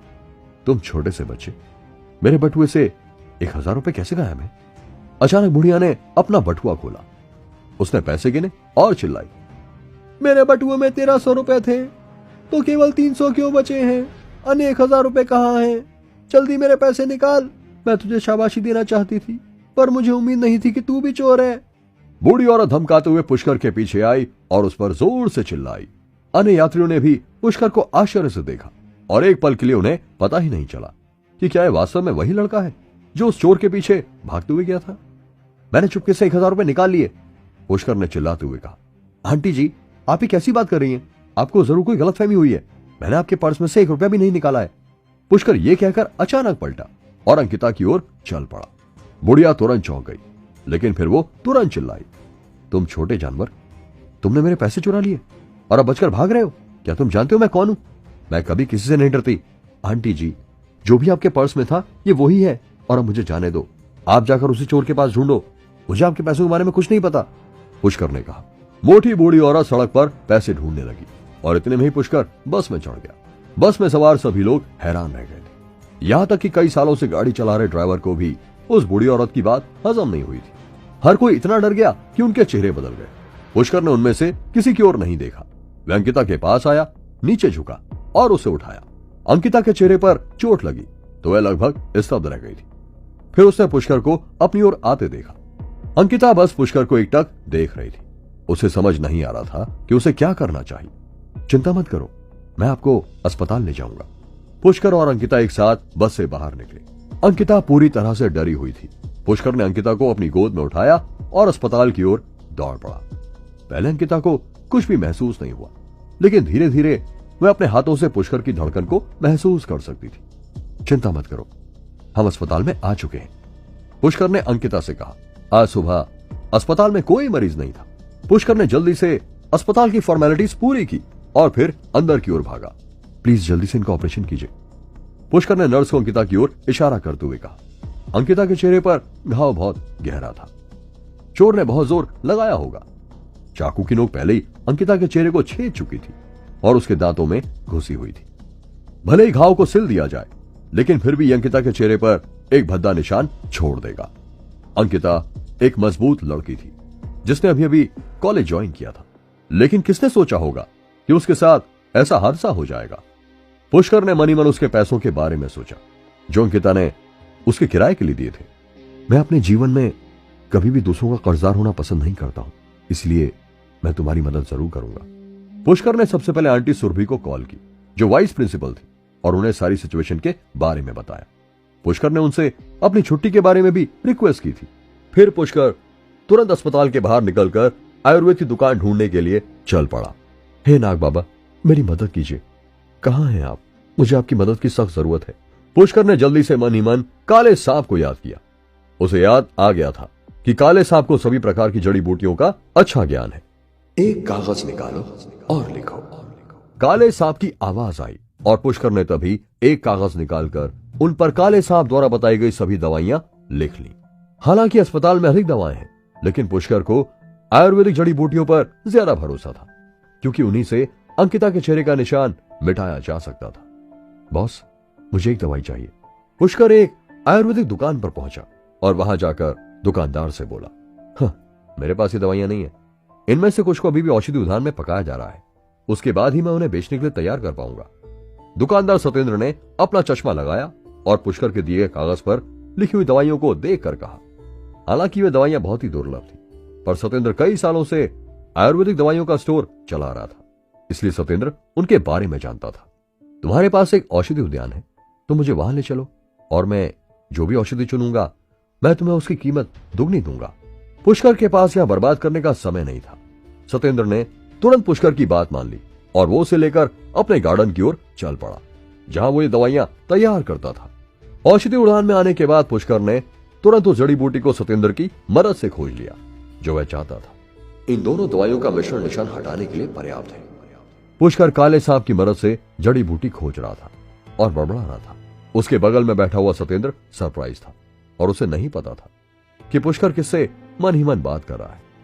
ओह, वहां एक तालाब है, ये बहुत अच्छा है। मुझे कमल के बीज याद आ रहे हैं। पुष्कर ने सामने के तालाब की ओर देखा और अचानक ही वो खुश हो गया। ये तालाब हरे पानी के तालाब जैसा दिखता है। इसमें कुछ भी नहीं, लेकिन इसमें कीचड़ के नीचे हजारों साल पुराने कमल के बीज। काले सांप ने तुरंत पुष्कर को इसके बारे में आगाह कर दिया। ओह लड़के, तुम यहां क्या कर रहे हो? जल्दी से चले जाओ, मैं यहां बहुत जरूरी दवाई बना रहा हूं। अचानक दो वैद्य, जिन्होंने साधुओं जैसे कपड़े पहने हुए थे, वो पुष्कर से वहां आकर बोले। उनके आगे और पीछे 1 दर्जन से अधिक लोग थे। वो पहले ही वेदी स्थापित कर चुके थे, मोमबत्तियां जला चुके थे और वेदी खोलने और अनुष्ठान करने वाले थे। पुष्कर थोड़ा चौंका और बोला, आप क्या कर रहे हो? इसका तुमसे कोई लेना देना नहीं है, छोटे लड़के। सत्येंद्र जी, क्या हमने आपसे नहीं कहा था कि आप हमें परेशान नहीं करेंगे? लेकिन आप तो परेशानी पैदा करने के लिए एक बाहरी व्यक्ति को यहां ले आए हैं, एक वैद्य ने गुस्से में कहा। सत्येंद्र ने माफी मांगते हुए कहा, मुझे माफ करें वैद्य हरिकेश, हम बस कुछ दवा लेने आए हैं और तुरंत चले जाएंगे। अपनी जड़ी बूटियों को इकट्ठा करने के लिए अन्य स्थानों पर जाएं। आप नहीं जानते कि यह तालाब साफ नहीं है। इस अनुष्ठान में कम से कम 10 दिन लगेंगे। वो वैद्य सीधा बोला। पुष्कर ने उस वैद्य पर नजर डाली और जान लिया कि वो एक बड़ा तजुर्बे वाला वैद्य है। उसे इस कमल के बीज के बारे में जरूर बहुत गहरा ज्ञान है। मैं जो दवा चुनना चाहता हूं वह तालाब में मौजूद हजारों साल पुराने कमल के बीज है, पुष्कर ने कहा। वैद्य पहले तो चौंका और फिर गुस्से से चिल्लाया, ढीठ, तुम क्या बकवास कर रहे हो? यह तालाब गंदगी से भरा है। सत्येंद्र ने इसे अपनी आंखों से देखा है। हर जगह जहरीले कीड़े हैं। यह बहुत जहरीला है। लड़के, तुम अभी बहुत छोटे हो, इसलिए मैं तुम्हें माफ करता हूं। इसलिए अब जितनी जल्दी हो यहां से चले जाओ। कोई अन्य वैद्य भी एक के बाद एक बोले। वे या तो डांट रहे थे या धमकी दे रहे थे। वे किसी भी तरह पुष्कर को वहां से भगाना चाहते थे। पुष्कर ने गहरी आवाज में कहा, मुझे परवाह नहीं है कि आप क्या करते हैं, लेकिन बहुत सारे कमल के बीज हैं जो यहां मौजूद हैं। मुझे केवल 3 चाहिए और मैं उन्हें लेने के बाद ही यहां से जाऊंगा। सत्येंद्र ने देखा कि पुष्कर इतने आत्मविश्वास से बोल रहा था और इसलिए उसने भी कुछ भ्रम के साथ तालाब की ओर देखा। क्या सच में हजारों साल पुराना कमल का बीज इस तालाब के अंदर मौजूद है? ये तो बहुत महंगी और अच्छी चीज है। सत्येंद्र मन ही मन सोचने लगा, लड़के, यहां इतने ढीठ मत बनो। यदि तुम कुछ कमल के बीज लेना चाहते हो तो तालाब में कूद जाओ और मर जाओ। वैद्य हरिकेश की आंखों में गुस्सा दिखाई देने लगा था। क्या पुष्कर कमल के बीज ले पाएगा? क्या अंकिता का चेहरा ठीक हो जाएगा? जानने के लिए सुनते रहिए ये एक्साइटिंग कहानी सिर्फ पॉकेट FM पर। सत्येंद्र जी, यदि आप इस बच्चे के झूठ पर विश्वास करते हैं तो ठीक है, मैं एक वैद्य हूं और आप अच्छी तरह जानते हैं कि मैं कोई धोखेबाज व्यक्ति नहीं हूं। इसलिए अगर कल कुछ होता है तो इस लड़के को लेकर मेरे पास मत आना। अगर तुम मुझे 10 गुना कीमत भी दोगे तो भी मैं वापस नहीं आऊंगा। वैद्य हरिकेश ने गुस्से में आयुर्वेदिक स्टोर के मालिक सत्येंद्र को डांटते हुए कहा। सत्येंद्र, अब मुसीबत में था। वह स्पष्ट रूप से दोनों में से एक को चुनना चाहता था और उसे वैद्य हरिकेश की बातों पर ज्यादा विश्वास था। इसीलिए उसने पुष्कर से कहा, लड़के तुम यहां से चले जाओ, वैद्य जी जो बोल रहे हैं वो सच है। सतेंद्र के बोलते ही वैद्य के साथ आए उनके बाकी साथी जोर से चिल्लाए, अरे लड़के तुम यहां से चले क्यों नहीं जाते? क्या तुम इस गंदे तालाब का पानी पीना चाहते हो? तुम क्या देख रहे हो? यहां से चले जाओ। क्या तुम मेरी बात सुन रहे हो? अन्यथा मैं तुम्हें दूसरे तरीके से समझाऊंगा, वैद्य हरिकेश ने जोर से चिल्लाते हुए कहा। पुष्कर ने अफसोस के साथ अपना सिर हिलाया। वैसे तो मैं भी देखना चाहता हूं कि तुम क्या कर सकते हो, लेकिन फिर तुम्हारे साथ जो होगा उसके लिए तुम मुझे दोष मत देना। उसके बाद पुष्कर ने हरे पानी से भरे तालाब की ओर देखा और गहरी आवाज में कहा, क्या आप लोगों को विश्वास नहीं है कि इस तालाब में हजारों साल पुराने कमल के बीज हैं? फिर मैं तुम्हें दिखाऊंगा कि असली ताकत क्या होती है। जैसे ही पुष्कर बोला, उसके चेहरे का रंग बदल गया और उसके चेहरे से कुछ डरावनी रोशनी निकलने लगी। अचानक ही पुष्कर की आंखें बिल्कुल सांप की तरह गोल हो गईं और वो बहुत ही भारी आवाज में चिल्लाया, क्या हजारों साल पुराने कमल के बीज अभी तक नहीं खिले हैं? आखिर वे कब तक इंतजार करेंगे? पुष्कर की आवाज ने जैसे बसंत की गड़गड़ाहट के साथ एक सोते हुए शेर को जगा दिया हो। अचानक ही पूरे तालाब की सतह पर अचानक लहरें उभर आईं। उन सभी लोगों की आंखों के सामने पानी से हरा कमल फूटा और पलक झपकते ही सफेद कमल के फूल तालाब में खिल उठे। एक पल में पूरा तालाब बदल गया। शुद्ध सफेद रंग का एक टुकड़ा बसंत ऋतु से भरा हुआ, नाजुक पंखड़ियों पर मोती जैसी ओस की बूंदों के साथ। हर कोई अपनी फटी हुई बड़ी बड़ी आंखों से उन फूलों को देख रहा था। सतेंद्र को उस पर विश्वास नहीं हुआ जो उसने देखा। महज 10 सेकंड में उसके सामने का नजारा बिल्कुल अलग था। अरे बाप रे, क्या तो सचमुच 1000 साल पुराने कमल के बीज हैं? सतेंद्र को इतना सदमा लगा कि उसका शरीर कांपने लगा। उसके बगल में खड़ा हुआ वैद्य हरिकेश इतना भयभीत था कि उसका चेहरा नीला पड़ गया था। अन्य छोटे वैद्य भी डर के मारे कांपते हुए पुष्कर की ओर देखने लगे थे। पुष्कर की आवाज ने हजारों साल पुराने कमल को जगा दिया था। हम लोगों को माफ कर देना, हमें नहीं पता था कि हम किसके साथ बात कर रहे हैं। आप तो कोई महान आत्मा है। वैद्य हरिकेश ने तुरंत घुटने टेक दिए। उसने सोचा था कि पुष्कर सिर्फ एक ढीठ बच्चा है जिसे वो डांट कर भगा देगा। पुष्कर ने उन सभी से कहा, नीचे जाओ और 7 कमल के फूल चुनने में मेरी मदद करो। वैद्य ने संकोच करने की हिम्मत नहीं की और तुरंत तालाब में कूद गया। बहुत देर तक कोशिश करने के बाद उसने हाँफते हुए 7 कमल के फूल तोड़ लिए। ठीक है, मेरी तुम लोगों से कोई दुश्मनी नहीं है, इसीलिए चलते हैं। पुष्कर ने अपना हाथ लहराया क्योंकि वह इस बात को अब आगे नहीं बढ़ाना चाहता था। जब वैद्य हरिकेश ने यह सुना तो उसे लगा जैसे उसे माफी मिल गई हो। उसने भयभीत होकर तालाब की ओर देखा और तुरंत अपने शिष्यों को अपना बैग पैक करने के लिए ले गया और वहां से चलता बना। सतेंद्र ने कहा, आपका बहुत बहुत धन्यवाद छोटे भाई। सतेंद्र भी समझ गया था कि पुष्कर वो नहीं है जो वो दिखाई दे रहा है, इसलिए उसने भी माफी मांगने में ज्यादा देर नहीं की। आपको मुझे धन्यवाद देने की जरूरत नहीं है। ये 1000 साल पुराने कमल के बीज आपके हैं। अगले 3 दिनों में मैं दवा बनाने के लिए आपकी दवा की दुकान उधार ले लूंगा। आपको इसमें कोई प्रॉब्लम तो नहीं है ना? हाँ हाँ, क्यों नहीं। सतेंद्र तो जैसे यही चाहता था। 3 दिन में पुष्कर ने दवाई तैयार कर ली थी। फिर उसमें से कुछ दवाई पुष्कर ने सतेंद्र को देते हुए कहा, ये लीजिए, ये आपके लिए, और अब मैं जा रहा हूं। थैंक्स। उसके बाद पुष्कर अस्पताल वापस आ गया। ओह, इतना समय हो गया है। पता नहीं अंकिता मैडम कैसी होंगी। पुष्कर सोचता हुआ अंकिता के रूम की ओर जा रहा था। पुष्कर, क्या तुम सामने आने को तैयार हो? अगर तुमने सच्चाई नहीं बताई तो फिर मैं पुलिस को बुला लूंगी। वार्ड के दरवाजे के बाहर एक खूबसूरत लड़की हाथ बांधे खड़ी थी। उसके चेहरे पर शर्म और गुस्से के भाव थे। वह और कोई नहीं बल्कि उर्वी ही थी। तुम यहां क्यों आई हो? पुष्कर को उसे देखकर थोड़ा अजीब लग रहा था। हालांकि वे दोनों एक ही हाई स्कूल में पढ़े थे, लेकिन उर्वी एक अलग क्लास में थी। भले ही अंकिता को अस्पताल में भर्ती कराया गया हो, लेकिन उर्वी को इस बात की कोई परवाह नहीं थी। मैं अपनी मां के साथ यहां आई हूं। तुम लकी हो। एक छोटी सी बात के कारण तुम 3 दिनों तक स्कूल नहीं गए। क्या तुम इस मौके का फायदा उठाना चाहते हो ताकि मेरी मां की डांट से बच सको? उर्वी ने गुस्से से पुष्कर को देखा। अगर उर्वी ने कल रात अपनी मां से नहीं सुना होता कि पुष्कर की क्लास टीचर अस्पताल में एडमिट है, तो उर्वी को यह नहीं पता होता कि पुष्कर 3 दिनों से कॉलेज नहीं गया था। जब उर्वी ने पुष्कर को वार्ड में नहीं पाया तो वह बाहर आकर खड़ी हो गई थी। तुम मुझे गलत समझ रही हो, मुझे इन 3 दिनों में कुछ करना था, पुष्कर ने उर्वी से कहा। मैंने गलत नहीं समझा। तुम्हें क्या परेशानी हो सकती है? वैसे भी मुझे कोई फर्क नहीं पड़ता। तुम जल्दी से वापस चले जाओ, क्योंकि मेरी मां को अभी तक पता नहीं है कि तुम घर छोड़ चुके हो। उर्वी ने अपनी धीमी आवाज की और फिर अपने बैग से चाबी का एक गुच्छा निकाला और उसे पुष्कर की ओर बढ़ाते हुए कहा, मुझे कॉलेज के पास ही घर मिल गया है, इसलिए मुझे तुम्हारे घर में वापस जाने की कोई जरूरत नहीं है, पुष्कर ने जवाब दिया।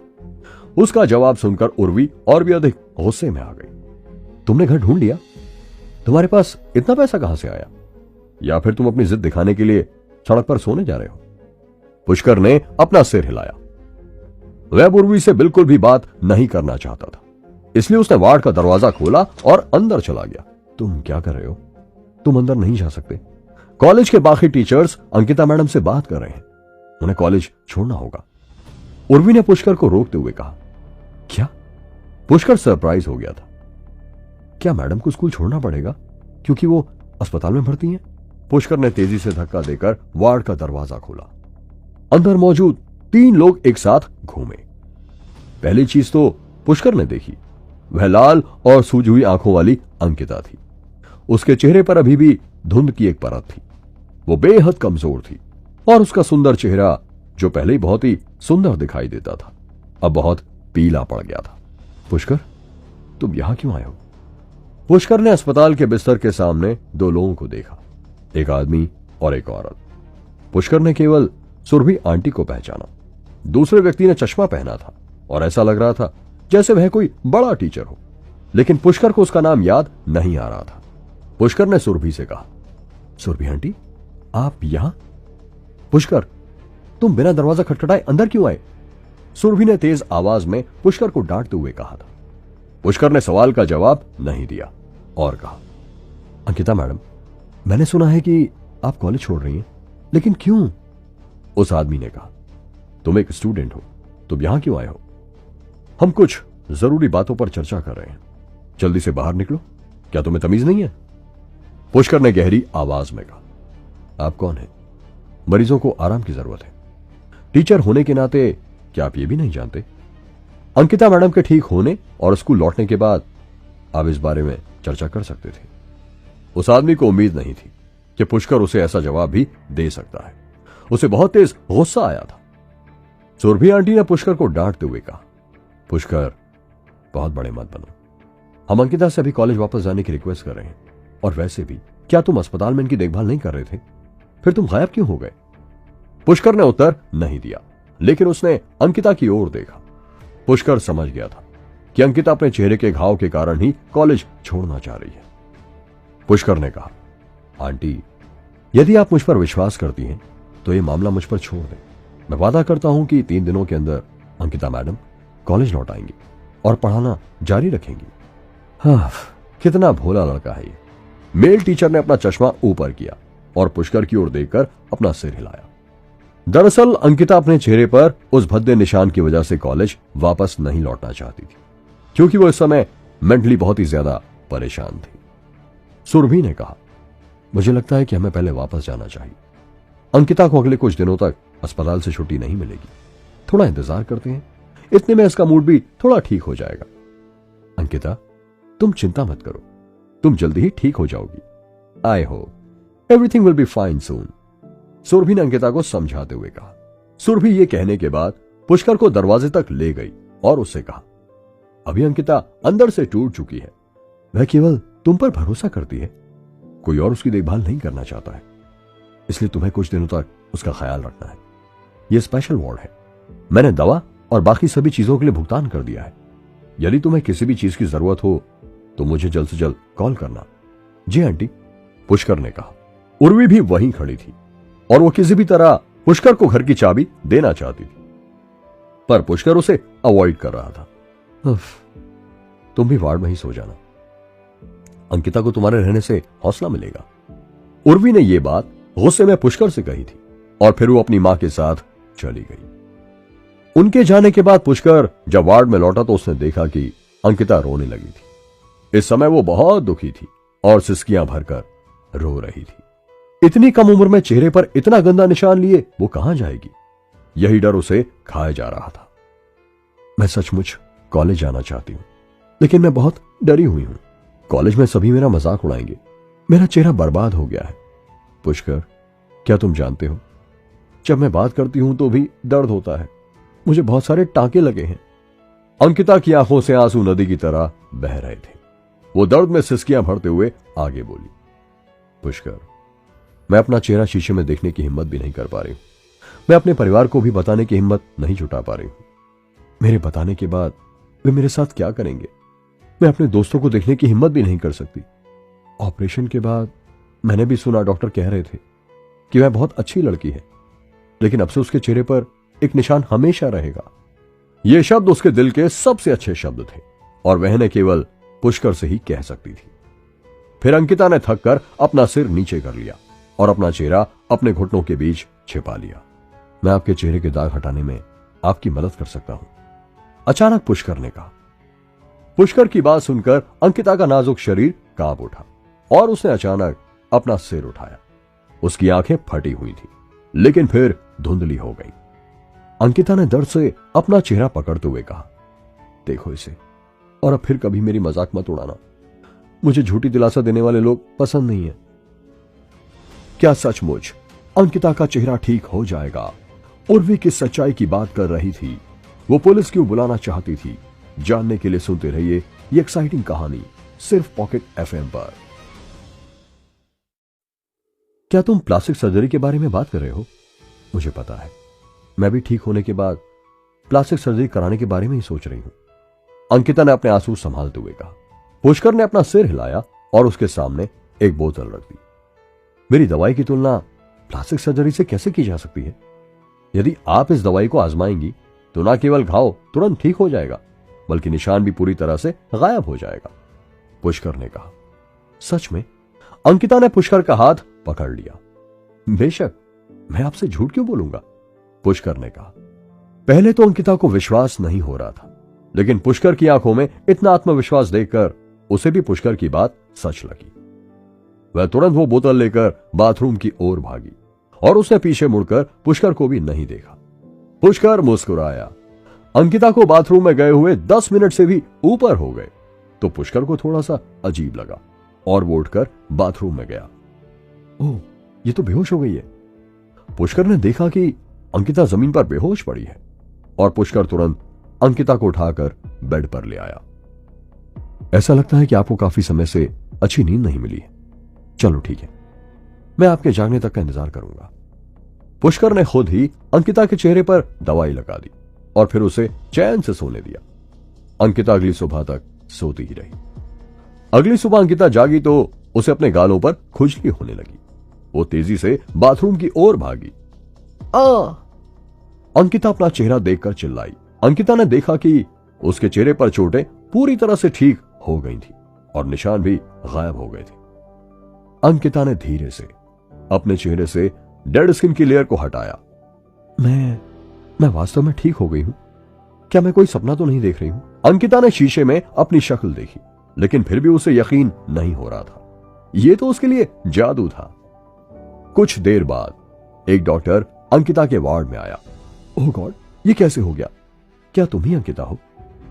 डॉक्टर भी अंकिता को देखकर शॉक हो गया था। कई डॉक्टर और नर्सें जांच करने आए और अंकिता को देखकर सरप्राइज हो गए थे। हमें तो यकीन ही नहीं आ रहा, ये रातों रात कौन सा करिश्मा हो गया है। डॉक्टर्स को समझ नहीं आ रहा था कि ये रातों रात कैसे चमत्कार हो गया है, लेकिन केवल अंकिता को पता था यह पुष्कर की दी गई दवाई की बोतल का परिणाम है। कुछ देर बाद पुष्कर नाश्ता लेकर वापस वार्ड में आया। पुष्कर, देखो देखो, मुझे देखो पुष्कर, मेरा चेहरा देखो, मैं बिल्कुल ठीक हो गई हूं। अंकिता खुशी से उछल रही थी। वह इतनी उत्साहित थी कि वह आगे बढ़ी और उसने पुष्कर के दोनों हाथ पकड़कर उन्हें अपने गालों पर रख लिया। पुष्कर ने सिर हिलाया और कहा, हाँ, रिकवरी काफी अच्छी है। ऐसा लगता है कि आज अस्पताल से छुट्टी मिल सकती है। बिल्कुल, मैं इस अस्पताल में एक पल भी रुकना नहीं चाहती। मैं कॉलेज वापस जाना चाहती हूँ, अंकिता ने खुशी से कहा। अंकिता ने उछलते हुए कहा था और फिर अचानक ही अपने पेट पर हाथ रख लिया। उसे पेट में दर्द हो रहा था। आप काफी कमजोर हो गई हैं, कुछ दिन अच्छे से खाएंगी पिएंगी तो ठीक हो जाएंगी, पुष्कर ने मुस्कुराते हुए कहा। अंकिता ने आश्चर्य से कहा, हाँ, तुम तो सब जानते हो, फिर तो तुम्हें यह भी पता होना चाहिए कि इसका इलाज कैसे करना है। मुझे पता है, मैं आपके पेट पर एक गर्म तौलिया रख देता हूं, इससे आपको पीरियड क्रैम्प से राहत मिलेगी, पुष्कर ने टाल उठाकर कहा। अंकिता ने शर्माते हुए कहा, यह जानकर अच्छा लगा कि तुम एक मॉडर्न एजुकेटेड मैन हो जो पीरियड्स के बारे में बात करने से नहीं कतराता। अंकिता बिस्तर पर लेट गई और अब उसका सुंदर शरीर पुष्कर के सामने था, लेकिन जैसे ही वह लेटी उसका सुंदर चेहरा लाल हो गया और उसने खुद को इस बेवकूफी के लिए कोसा। उसके चेहरे पर चोट का निशान ठीक हो गया तो वह सचमुच सब कुछ भूल गई। उफ, ये क्या कर रही हूं मैं? पुष्कर मेरे शरीर, मेरी स्किन को छूने वाला है। मैं उसकी टीचर हूं, लेकिन वह बुरे इरादों वाले बॉयज की तरह नहीं है। He is sweet and caring, Ankita मन ही मन सोच रही थी। अंकिता ने गद्दे को दोनों हाथों से कसकर पकड़ लिया और अपने गुलाबी होंठ दांतों से काट लिए। गर्माहट और दर्द ने उसे शर्मसार और परेशान कर दिया था। पुष्कर तौलिया लेकर तैयार था। वह अंकिता के हॉस्पिटल शर्ट उठाने का इंतजार करने लगा। अंकिता को बहुत शर्म आ रही थी। उसने अपनी आंखें बंद कर ली और धीरे से अपनी शर्ट ऊपर कर दी। उसकी गड़ी हुई नाभि और पेट दिखाई देने लगा। आई एम रेडी, अंकिता ने बहुत धीमी आवाज में कहा। पुष्कर पलटा और उसने गर्म तौलिया अंकिता के पेट पर रख दिया। अंकिता को तुरंत राहत महसूस हुई। पुष्कर ने अंकिता के चेहरे पर राहत देखी और मुस्कुराया। वह सचमुच बहुत कोशिश कर रहा था कि उसकी नजर अंकिता के खुले पेट पर ना पड़े। गर्म तौलिया लगाने के 2 राउंड्स के बाद अंकिता काफी बेहतर महसूस कर रही थी। धन्यवाद पुष्कर, मुझे अब अच्छा लग रहा है।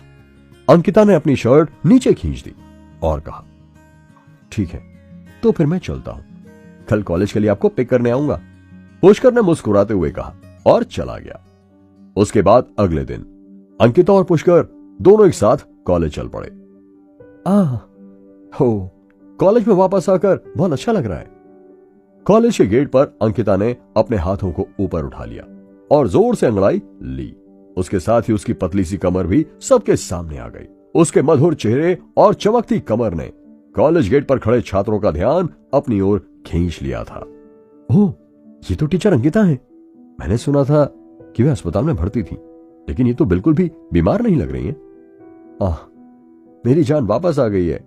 मेरा तो इनके बिना कॉलेज आने का दिल ही नहीं कर रहा था। और तो और, ये तो पहले से भी ज्यादा सुंदर लग रही हैं। इस बार तो लगता है मेरी जान लेकर ही रहेगी। एक और लड़का अंकिता को देखकर बोला। कॉलेज के गेट पर छात्रों ने अंकिता और पुष्कर की ओर इशारा किया और कई छात्रों ने तुरंत तस्वीरें लेने के लिए अपने फोन निकाले और उन्हें स्कूल फोरम पर अपलोड कर दिया, जिससे अफवाहें फैल गईं कि टीचर अंकिता और पुष्कर के बीच कुछ चल रहा है। पुष्कर, तुम क्या सोच रहे हो? मैं और इंतजार नहीं कर सकती, चलो अंदर आओ। अंकिता ने पुष्कर की ओर हाथ हिलाया। पिछले कुछ दिनों की अंकिता की उदासी दूर हो गई है। अब उसका चेहरा अधिक कोमल और नाजुक हो गया है। वह पहले से भी ज्यादा सुंदर दिखाई दे रही है। पुष्कर मन ही मन सोच रहा था, ठीक है, मगर आप अभी अभी अपनी बीमारी से ठीक हुए हो, धीरे चलो, पुष्कर ने कहा और अंकिता के पीछे पीछे चलने लगा। अंकिता मैडम, ओह, आप वापस आ गई हो। इसी समय अचानक एक हट्टा कट्टा मेल टीचर अंकिता की ओर तेजी से भागते हुए आया। वह स्पोर्ट्स वियर पहने हुए था। उसके माथे पर थोड़ा पसीना था। हेलो सर, अंकिता ने हल्के से कहा, लेकिन वो उस मेल टीचर को देखकर खुश नहीं लग रही थी। उस टीचर का नाम दिवाकर था। वो हमेशा अंकिता को इंप्रेस करने की कोशिश करता था, मगर अंकिता उसे पसंद नहीं करती थी। अंकिता, मैं बस आपसे मिलने के लिए अस्पताल आने ही वाला था, पर इतने में ही आप वापस आ गई। आपका चेहरा ठीक है? ये तो पहले से भी बहुत अच्छा है। क्यों ना आज रात आपके डिस्चार्ज होने का जश्न मनाने के लिए हम कहीं डिनर पर चले? दिवाकर की आंखें अंकिता के सुंदर चेहरे पर टिकी हुई थी। कोई जरूरत नहीं है दिवाकर जी, हम सिर्फ साथ में काम करते हैं। कृपया अब से आप मुझे टीचर अंकिता ही कहकर पुकारे। हर कोई मुझे सिर्फ अंकिता नहीं कह सकता। अंकिता बोलने के बाद तुरंत पुष्कर के पीछे चली गई जो आगे चल रहा था। अंकिता जब अस्पताल में थी तो उसने अस्पताल के खर्चे के लिए दिवाकर को फोन किया था, लेकिन उसने मना कर दिया था क्योंकि सबको लगा था कि उसका चेहरा अब हो गया है, जिससे अंकिता समझ गई थी कि वो किस लेवल का आदमी है। अंकिता को तब एहसास हुआ कि दूसरे लोग उसे केवल उसके चेहरे के कारण पसंद करते हैं।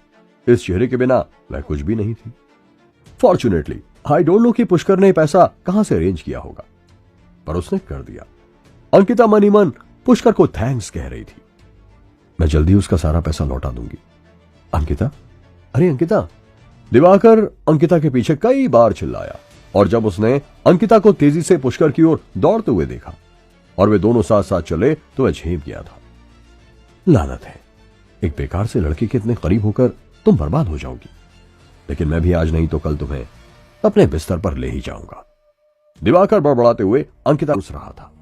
जब पुष्कर अपनी क्लास में लौटा तो वो भी थोड़ा सरप्राइज था। उसके सामने कई ऐसे स्टूडेंट्स थे जिन्हें उसने शायद पहले कभी नहीं देखा था। पुष्कर, क्या तुम ठीक हो? क्या तुम अभी भी उर्वी के बारे में सोच रहे हो? पुष्कर ने देखा कि श्रावणी उसके पास आकर उससे कुछ पूछ रही है। मेरा उससे कोई लेना देना नहीं है, पुष्कर ने मन मन मुस्कुराते हुए कहा। श्रावणी एक पल के लिए चौंक गई, फिर तुरंत शर्मा गई और पढ़ने का नाटक करने लगी। यह लड़का बहुत सुंदर दिखता है, लेकिन जब वह मुस्कुराता है तो और भी हैंडसम लगता है। नहीं, मुझे कड़ी मेहनत से पढ़ाई करनी है और आगे बढ़ना है। मैं फालतू बातों के बारे में नहीं सोच सकती। श्रावणी मन ही मन सोच रही थी। दोपहर के समय जब छुट्टी हुई तो श्रावणी ने अचानक कहा, hi all students, please listen to me. मैं तुम्हें एक बात बता दूं, कॉलेज में कुछ दिनों में हमारे सीनियर स्टूडेंट्स के लिए एक फंक्शन किया जाएगा। ये सुन उसने शोर मचाया क्योंकि उनके लिए यह पार्टी टाइम था। सभी लोग शांत रहे। हमारी क्लास एक शो आयोजित करने जा रही है, लेकिन हमें अभी भी रिहर्सल के लिए कुछ सामान चाहिए। कुछ मेल स्टूडेंट्स को मेरे साथ कॉलेज की पुरानी बिल्डिंग चलना होगा, श्रावणी ने जोर से कहा। श्रावणी के बोलने से पहले कई स्टूडेंट्स ने भयानक आवाज निकाली, पुरानी बिल्डिंग? वो तो एक भूतिया बिल्डिंग है, मैं नहीं जाऊंगा। मैं भी नहीं जाऊंगा, मैं उसके बजाय टॉयलेट साफ करना पसंद करूंगा, वो भूतिया जगह है। श्रावणी भी कुछ देर के लिए डर गई। यह भूतिया इमारत सचमुच थोड़ी अजीब थी। वो बिल्डिंग लंबे समय से खाली पड़ी थी और आमतौर पर इसका इस्तेमाल कमा करने के लिए किया जाता था। हालांकि समय समय पर सुनने में आया था कि वहां आधी रात में चीख पुकार मच रही थी। मैं तुम्हारे साथ जाऊंगा, पुष्कर ने अचानक कहा। यह सुनकर अन्य छात्रों ने पुष्कर को शाबाशी दी, जबकि श्रावणी पुष्कर को दया की नजरों से देख रही थी। जब पुष्कर चला गया तो श्रावणी ने कुछ और मेल स्टूडेंट्स का नाम लिया। हालांकि उनकी इच्छा नहीं थी, मगर कॉलेज अथॉरिटी के सामने उन्हें छुप। जल्द ही वे कॉलेज की पुरानी बिल्डिंग में पहुंचे। पुष्कर ने देखने की पूरी कोशिश की, लेकिन उस बिल्डिंग में नहीं मिला। अजीब बात है, इस बार हमने रोना क्यों नहीं सुना? एक लड़का अचानक फुसफुसाया, पुष्कर, क्या तुम्हें डर नहीं लगता? क्या तुम अभी भी इधर उधर देख रहे हो? चलो चलें। श्रावणी को डर लग रहा था। पुष्कर ने अपना सिर हिलाया और जोर से कहा, दुनिया में भगवान है और मैं ठहरा महाकाल का भक्त, फिर मुझसे तो सभी राक्षस डरेंगे ही। यह सुनने के बाद श्रावणी अपनी प्यारी जीभ बाहर निकालने से खुद को नहीं रोक सकी। यहां इतनी सारी मधुमक्खियां क्यों हैं? पुष्कर ने अचानक छत के ऊपर भिनभिनाती मधुमक्खियों के 4 या 5 छत्ते देखे। ये कई वर्षों से वहां है। 1 दर्जन से अधिक बार इसे जलाया गया था और कुछ लोगों को उन्हें पकड़ने के लिए बुलाया भी गया था। लेकिन कुछ ही समय बाद एक और मधुमक्खियों का ग्रुप आ गया और कॉलेज को डर था कि वे आती ही रहेंगी, इसलिए उन्हें यह बिल्डिंग छोड़नी पड़ी। श्रावणी ने समझाया। पुष्कर को भी धीरे धीरे याद आया कि छात्रों को अक्सर डंक मार दिया जाता था और अस्पताल में भर्ती कराया जाता था, इसलिए उन्होंने यह बिल्डिंग खाली कर दी। हालांकि अब ऐसा लग रहा है कि यह कोई आम मधुमक्खी नहीं है, पुष्कर ने कहा, और ऐसी मधुमक्खी कुछ खास लोगों द्वारा बाकी लोगों को परेशान करने के लिए पाली जाती है। इनके काटे जाने से न केवल मति भ्रम होता है बल्कि सूजन भी होती है। हालांकि पहले पुष्कर को इनसे कोई नुकसान नहीं हुआ था, लेकिन बाद में जब उसकी बहन पढ़ने के लिए इस कॉलेज में आई थी तो दुर्भाग्य से उसे 1 दर्जन से अधिक मधुमक्खियों ने डंक मारा था। उसका पूरा शरीर सूज गया था, वह कोमा में चली गई थी और लगभग उसकी जान चली गई थी। क्या पुष्कर मधुमक्खियों से बिल्डिंग को छुटकारा दिला पाएगा? किसने उन मधुमक्खियों को वहां छोड़ा था? जानने के लिए सुनते रहिए ये एक्साइटिंग कहानी सिर्फ पॉकेट एफएम पर। मुझे आज इन मधुमक्खियों को खत्म करना ही होगा, क्योंकि इनकी वजह से मैं बहुत नुकसान उठा चुका हूं। पुष्कर अपनी बहन को नुकसान पहुंचाने की वजह से उन्हें छोड़ने को तैयार नहीं था, इसलिए वह तुरंत वहां पहुंच गया जहां मधुमक्खियां भिनभिना रही थीं। जैसे ही श्रावणी और बाकी लोगों ने पुष्कर को उस ओर जाते देखा तो सबके सब डर के मारे चिल्लाने लगे थे। पुष्कर, तुम क्या कर रहे हो? जल्दी बाहर आओ, मधुमक्खियां डंक मार देंगी। श्रावणी जोर से चिल्लाई। वो तुरंत पुष्कर को पकड़ने के लिए दौड़ पड़ी। एक के बाद एक मधुमक्खी पुष्कर के पूरे शरीर पर रेंगने लगी और उन्होंने पुष्कर को अपने अंदर छुपा दिया। इस समय पुष्कर की आंखें भी नहीं दिखाई दे रही थी। पुष्कर को पूरी तरह से मधुमक्खियों ने ढक लिया था। ऐसा लग रहा था कि जैसे वो खुद एक मधुमक्खियों का छत्ता है। ओह माय गॉड, पुष्कर, मदद करो, कोई जल्दी आओ। श्रावणी डर से पीली पड़ गई। वो बुरी तरह चिल्लाने लगी थी, लेकिन पूरी क्लास मधुमक्खियों से भरी हुई थी, इसीलिए किसी ने भी इस समय अंदर घुसने की हिम्मत नहीं की। सभी के सभी बुरी तरह डरे हुए थे। पुलिस को बुलाओ, पुलिस को बुलाओ।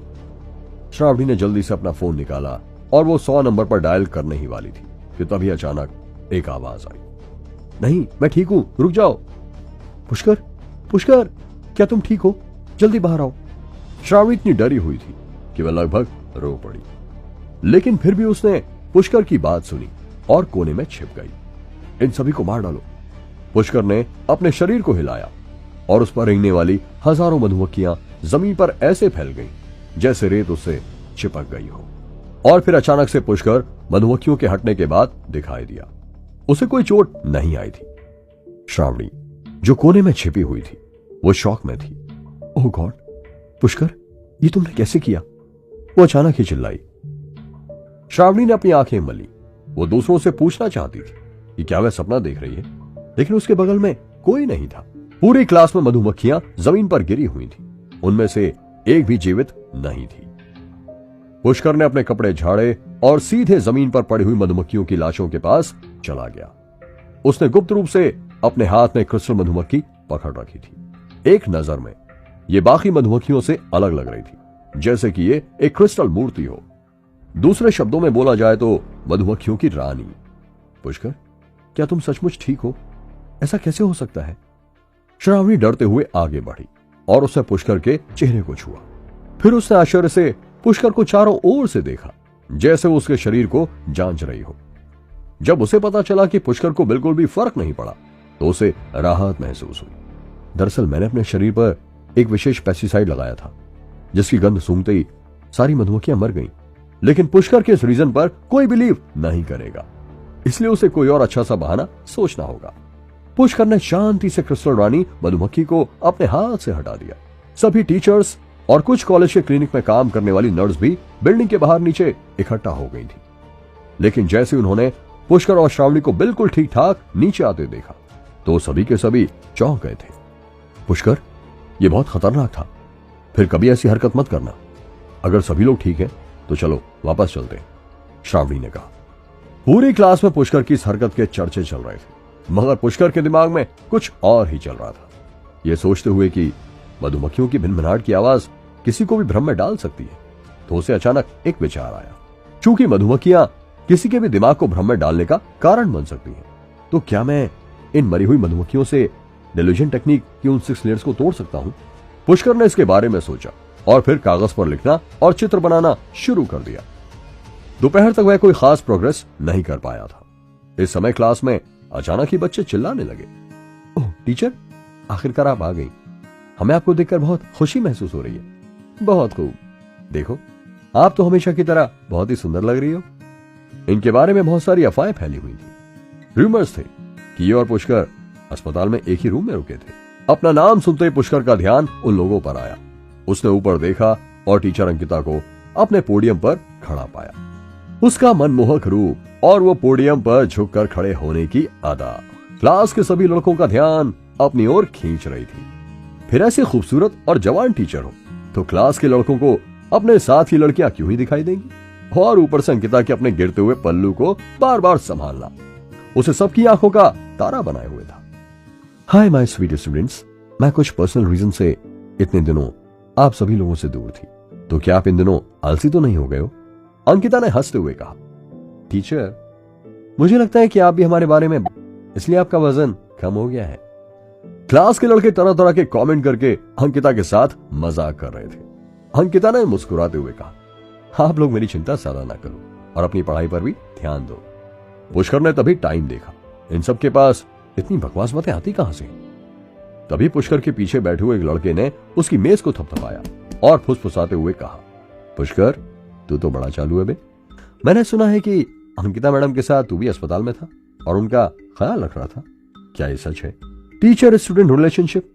पुष्कर ने मन ही मन सोचा कि अगर उसके और अंकिता के बारे में ऐसी कोई बात फैल जाती है तो ये तो बड़ा ही गलत होगा। क्या ये सच है कि तू अस्पताल में उसके साथ था और उसकी देखभाल कर रहा था? उस मोटे लड़के ने फिर पूछा। मैंने उनका ख्याल जरूर रखा था, लेकिन इसमें कुछ दिन नहीं लगे थे, पुष्कर ने बात को टालते हुए कहा। पोडियम पर खड़ी अंकिता ने बोलना बंद कर दिया था। मैं कॉलेज हॉस्टल में ही हूं, अगर किसी को कोई भी प्रॉब्लम है तो मुझसे बात करने के लिए हॉस्टल में आ सकता है।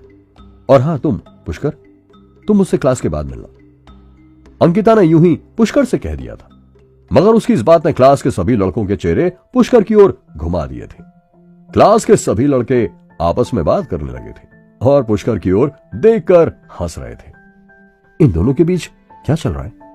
मुझे तो लगता है अंकिता मैडम और पुष्कर रिलेशनशिप में आ चुके हैं।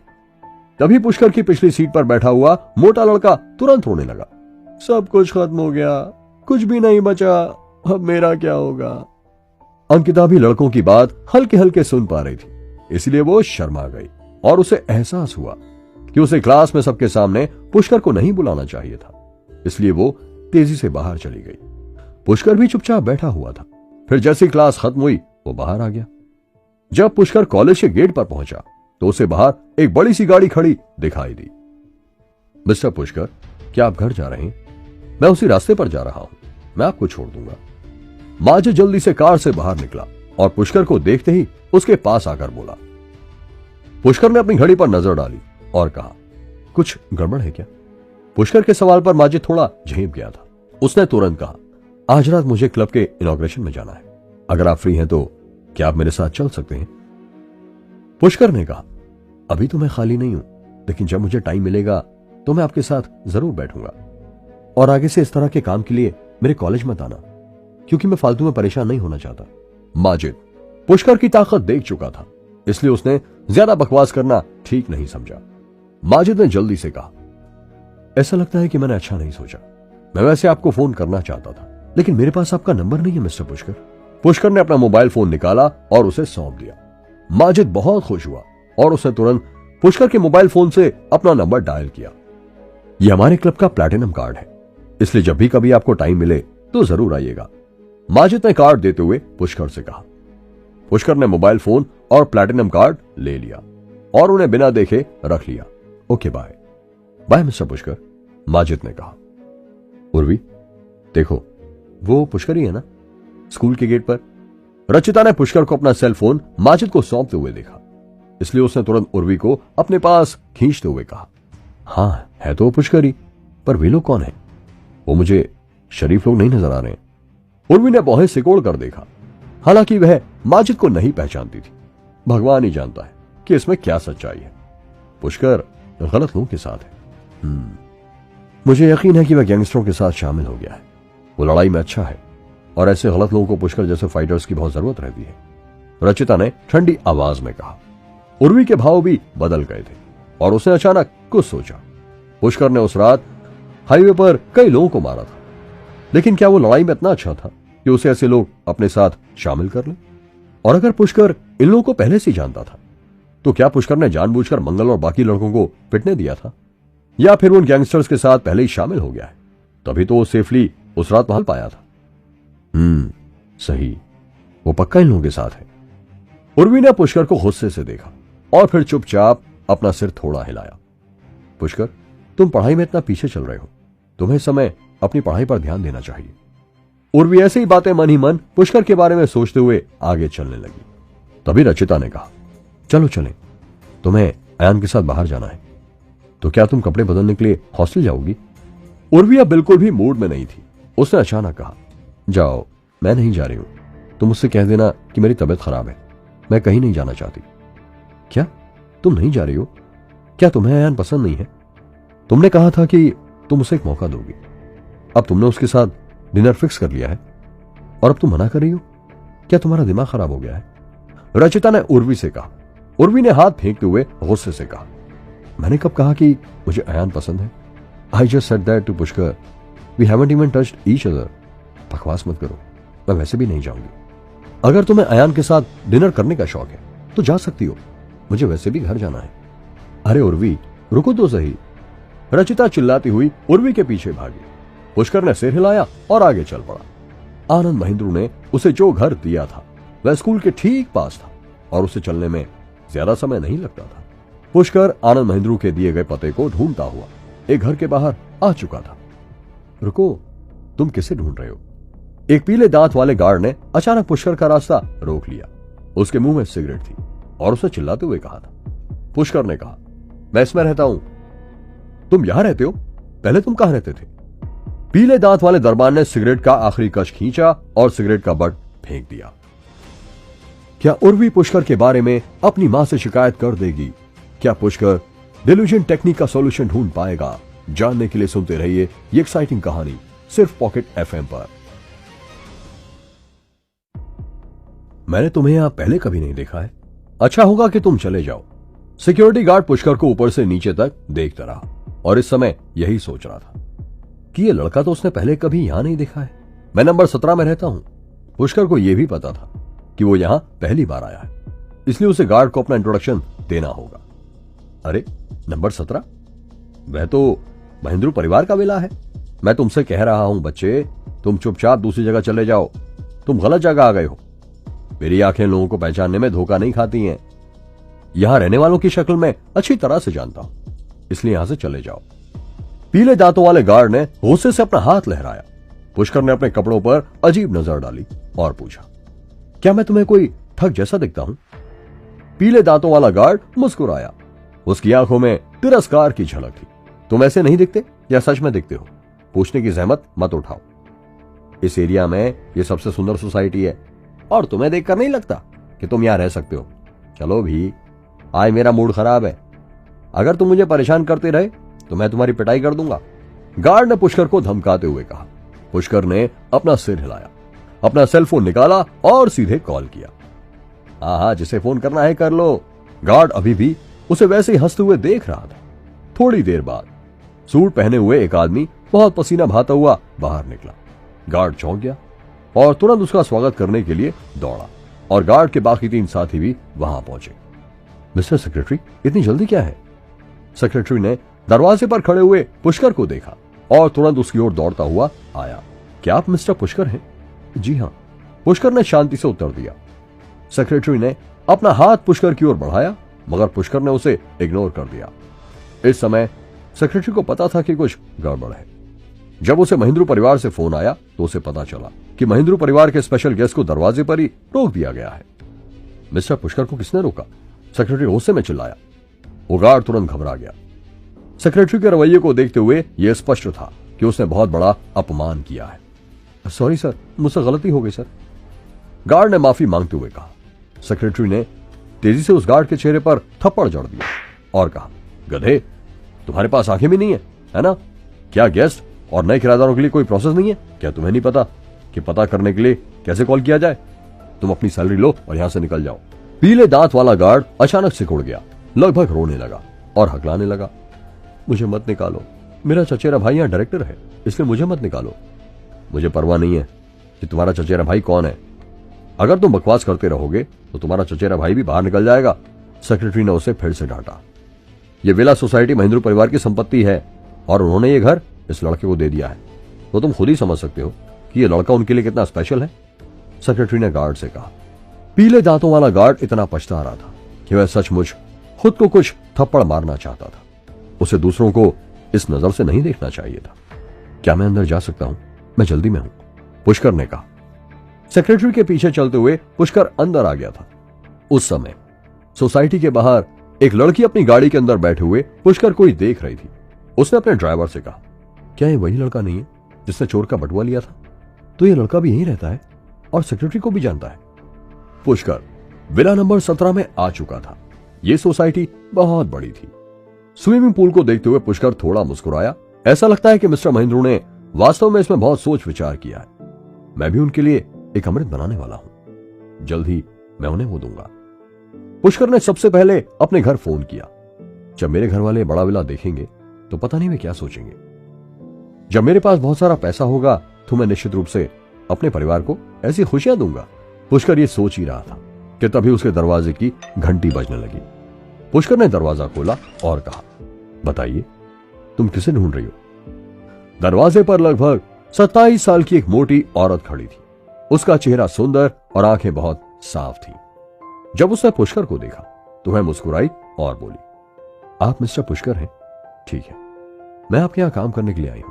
मेरा नाम सरला है। अगर आपको कोई आपत्ति नहीं है तो आप मुझे सिस्टर सरला कह सकते हैं। पुष्कर ने थोड़ा बाहें चढ़ाई। काम वाली? मुझे किसी काम वाली की जरूरत नहीं है। मिस्टर पुष्कर, चिंता ना करें, मेरा वेतन महेंद्रू परिवार ही देगा। आपको इसे अलग से भुगतान करने की जरूरत नहीं है।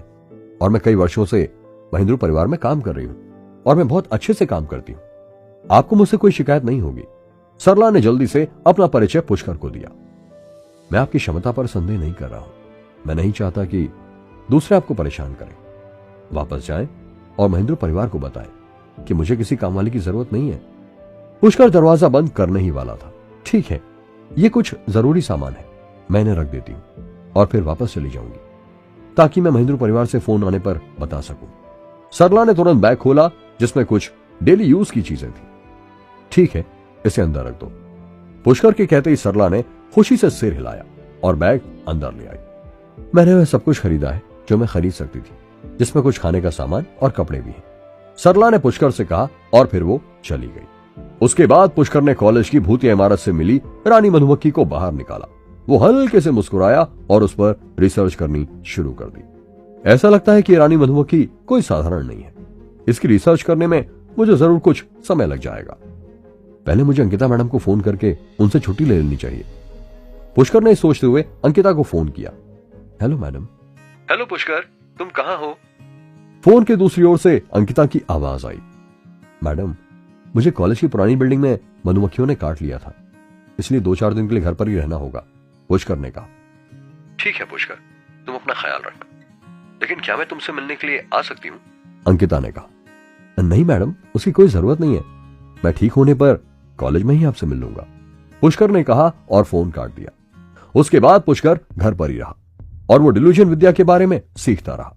उसने उस रानी मधुमक्खी पर भी रिसर्च की। कुछ दिनों बाद अंकिता ने पुष्कर को फोन किया। पुष्कर, तुम्हें आज कॉलेज आना होगा, चाहे कुछ भी हो। लेकिन टीचर, मेरी चोट अभी तक ठीक नहीं हुई है, पुष्कर ने अंकिता से कहा। अंकिता ने गुस्से में कहा, तुम किससे झूठ बोल रहे हो? तुम्हारे पास अच्छे ग्रेड नहीं है और तुम आलसी होना चाहते हो। मुझे कल से तुम्हें ट्यूशन देना है, लेकिन तुम्हें आज रात आना होगा क्योंकि आज रात कॉलेज में फंक्शन है। पुष्कर को याद आया कि सुरभि आंटी ने पर्सनली इस पूरे समारोह का आयोजन किया था। अगर वो नहीं जाएगा तो उसकी मां को इस बारे में पता चल जाएगा। ठीक है, मैं समय पर वहां पहुंच जाऊंगा। पुष्कर ने टाइम देखा और फिर से अपने काम में बिजी हो गया। पुष्कर, तुम्हें फिर देर हो गई है। क्या तुमने नहीं कहा था कि तुम समय पर आओगे? अंकिता ने पुष्कर की ओर देखा, जो चेहरे पर गुस्से के भाव के साथ साथ धीरे धीरे कॉलेज के गेट में प्रवेश कर रहा था। अंकिता इस समय बहुत गुस्से में लग रही थी। पुष्कर ने शांति से कहा, अभी भी मेरे पास कुछ समय है। ठीक है, चलो सभी लोग ऑडिटोरियम में हैं। अंकिता ने अपनी घड़ी पर नजर डाली। उसने देखा कि बस 1 मिनट बचा हुआ था। जब वे दोनों ऑडिटोरियम में दाखिल हुए तो तेज म्यूजिक बजने लगा था। श्रावणी ने पुष्कर के लिए पहले से ही एक जगह घेर ली थी। उसने पुष्कर को देखते ही उसकी ओर चुपके से उसे हाथ हिलाया। थैंक्स, पुष्कर ने धीमी आवाज में श्रावणी को कहा। श्रावणी मुस्कुराई और सिर हिलाया और धीमी आवाज में कहा, आज रात तो तुम बहुत हैंडसम लग रहे हो। ऐसा लगता है जैसे तुम अचानक से ही बड़े हो गए हो। वैसे मैंने सुना है कि आज ही रात हमारे कॉलेज में बाहर से कोई आ रहा है जो बेहतरीन म्यूजिशियन है। पुष्कर मुस्कुराया और उसने कुछ नहीं कहा। समारोह शुरू हो गया है, जिसकी शुरुआत कॉलेज के प्रिंसिपल के जोरदार भाषण से हुई, जिसके बाद अतीत को देखने और भविष्य की ओर देखने का एक लंबा लेक्चर चला। फिर म्यूजिक बैंड द्वारा एक और बड़े पैमाने पर प्रदर्शन किया गया और फिर टीचर्स ने भी एक और प्रदर्शन किया। भीड़ को गाते और नाचते देख पुष्कर थोड़ा ऊबने से खुद को न रहा था। उफ, ये इतना तेज संगीत मेरे कानों में से खून निकाल देगा, मुझसे तो ये सहा ही नहीं जा रहा है। इस समय उर्वी ने अपने एक दोस्त के हाथ पुष्कर के पास एक मैसेज भिजवाया जिसमें उसे कहा गया कि सुरभि आंटी और उर्वी उसका स्टेज के पीछे इंतजार कर रही है। ये लोग स्टेज के पीछे क्या कर रहे हैं? ये उर्वी की बच्ची मुझे मरवा कर ही छोड़ेगी, पता नहीं इसके साथ क्या परेशानी है।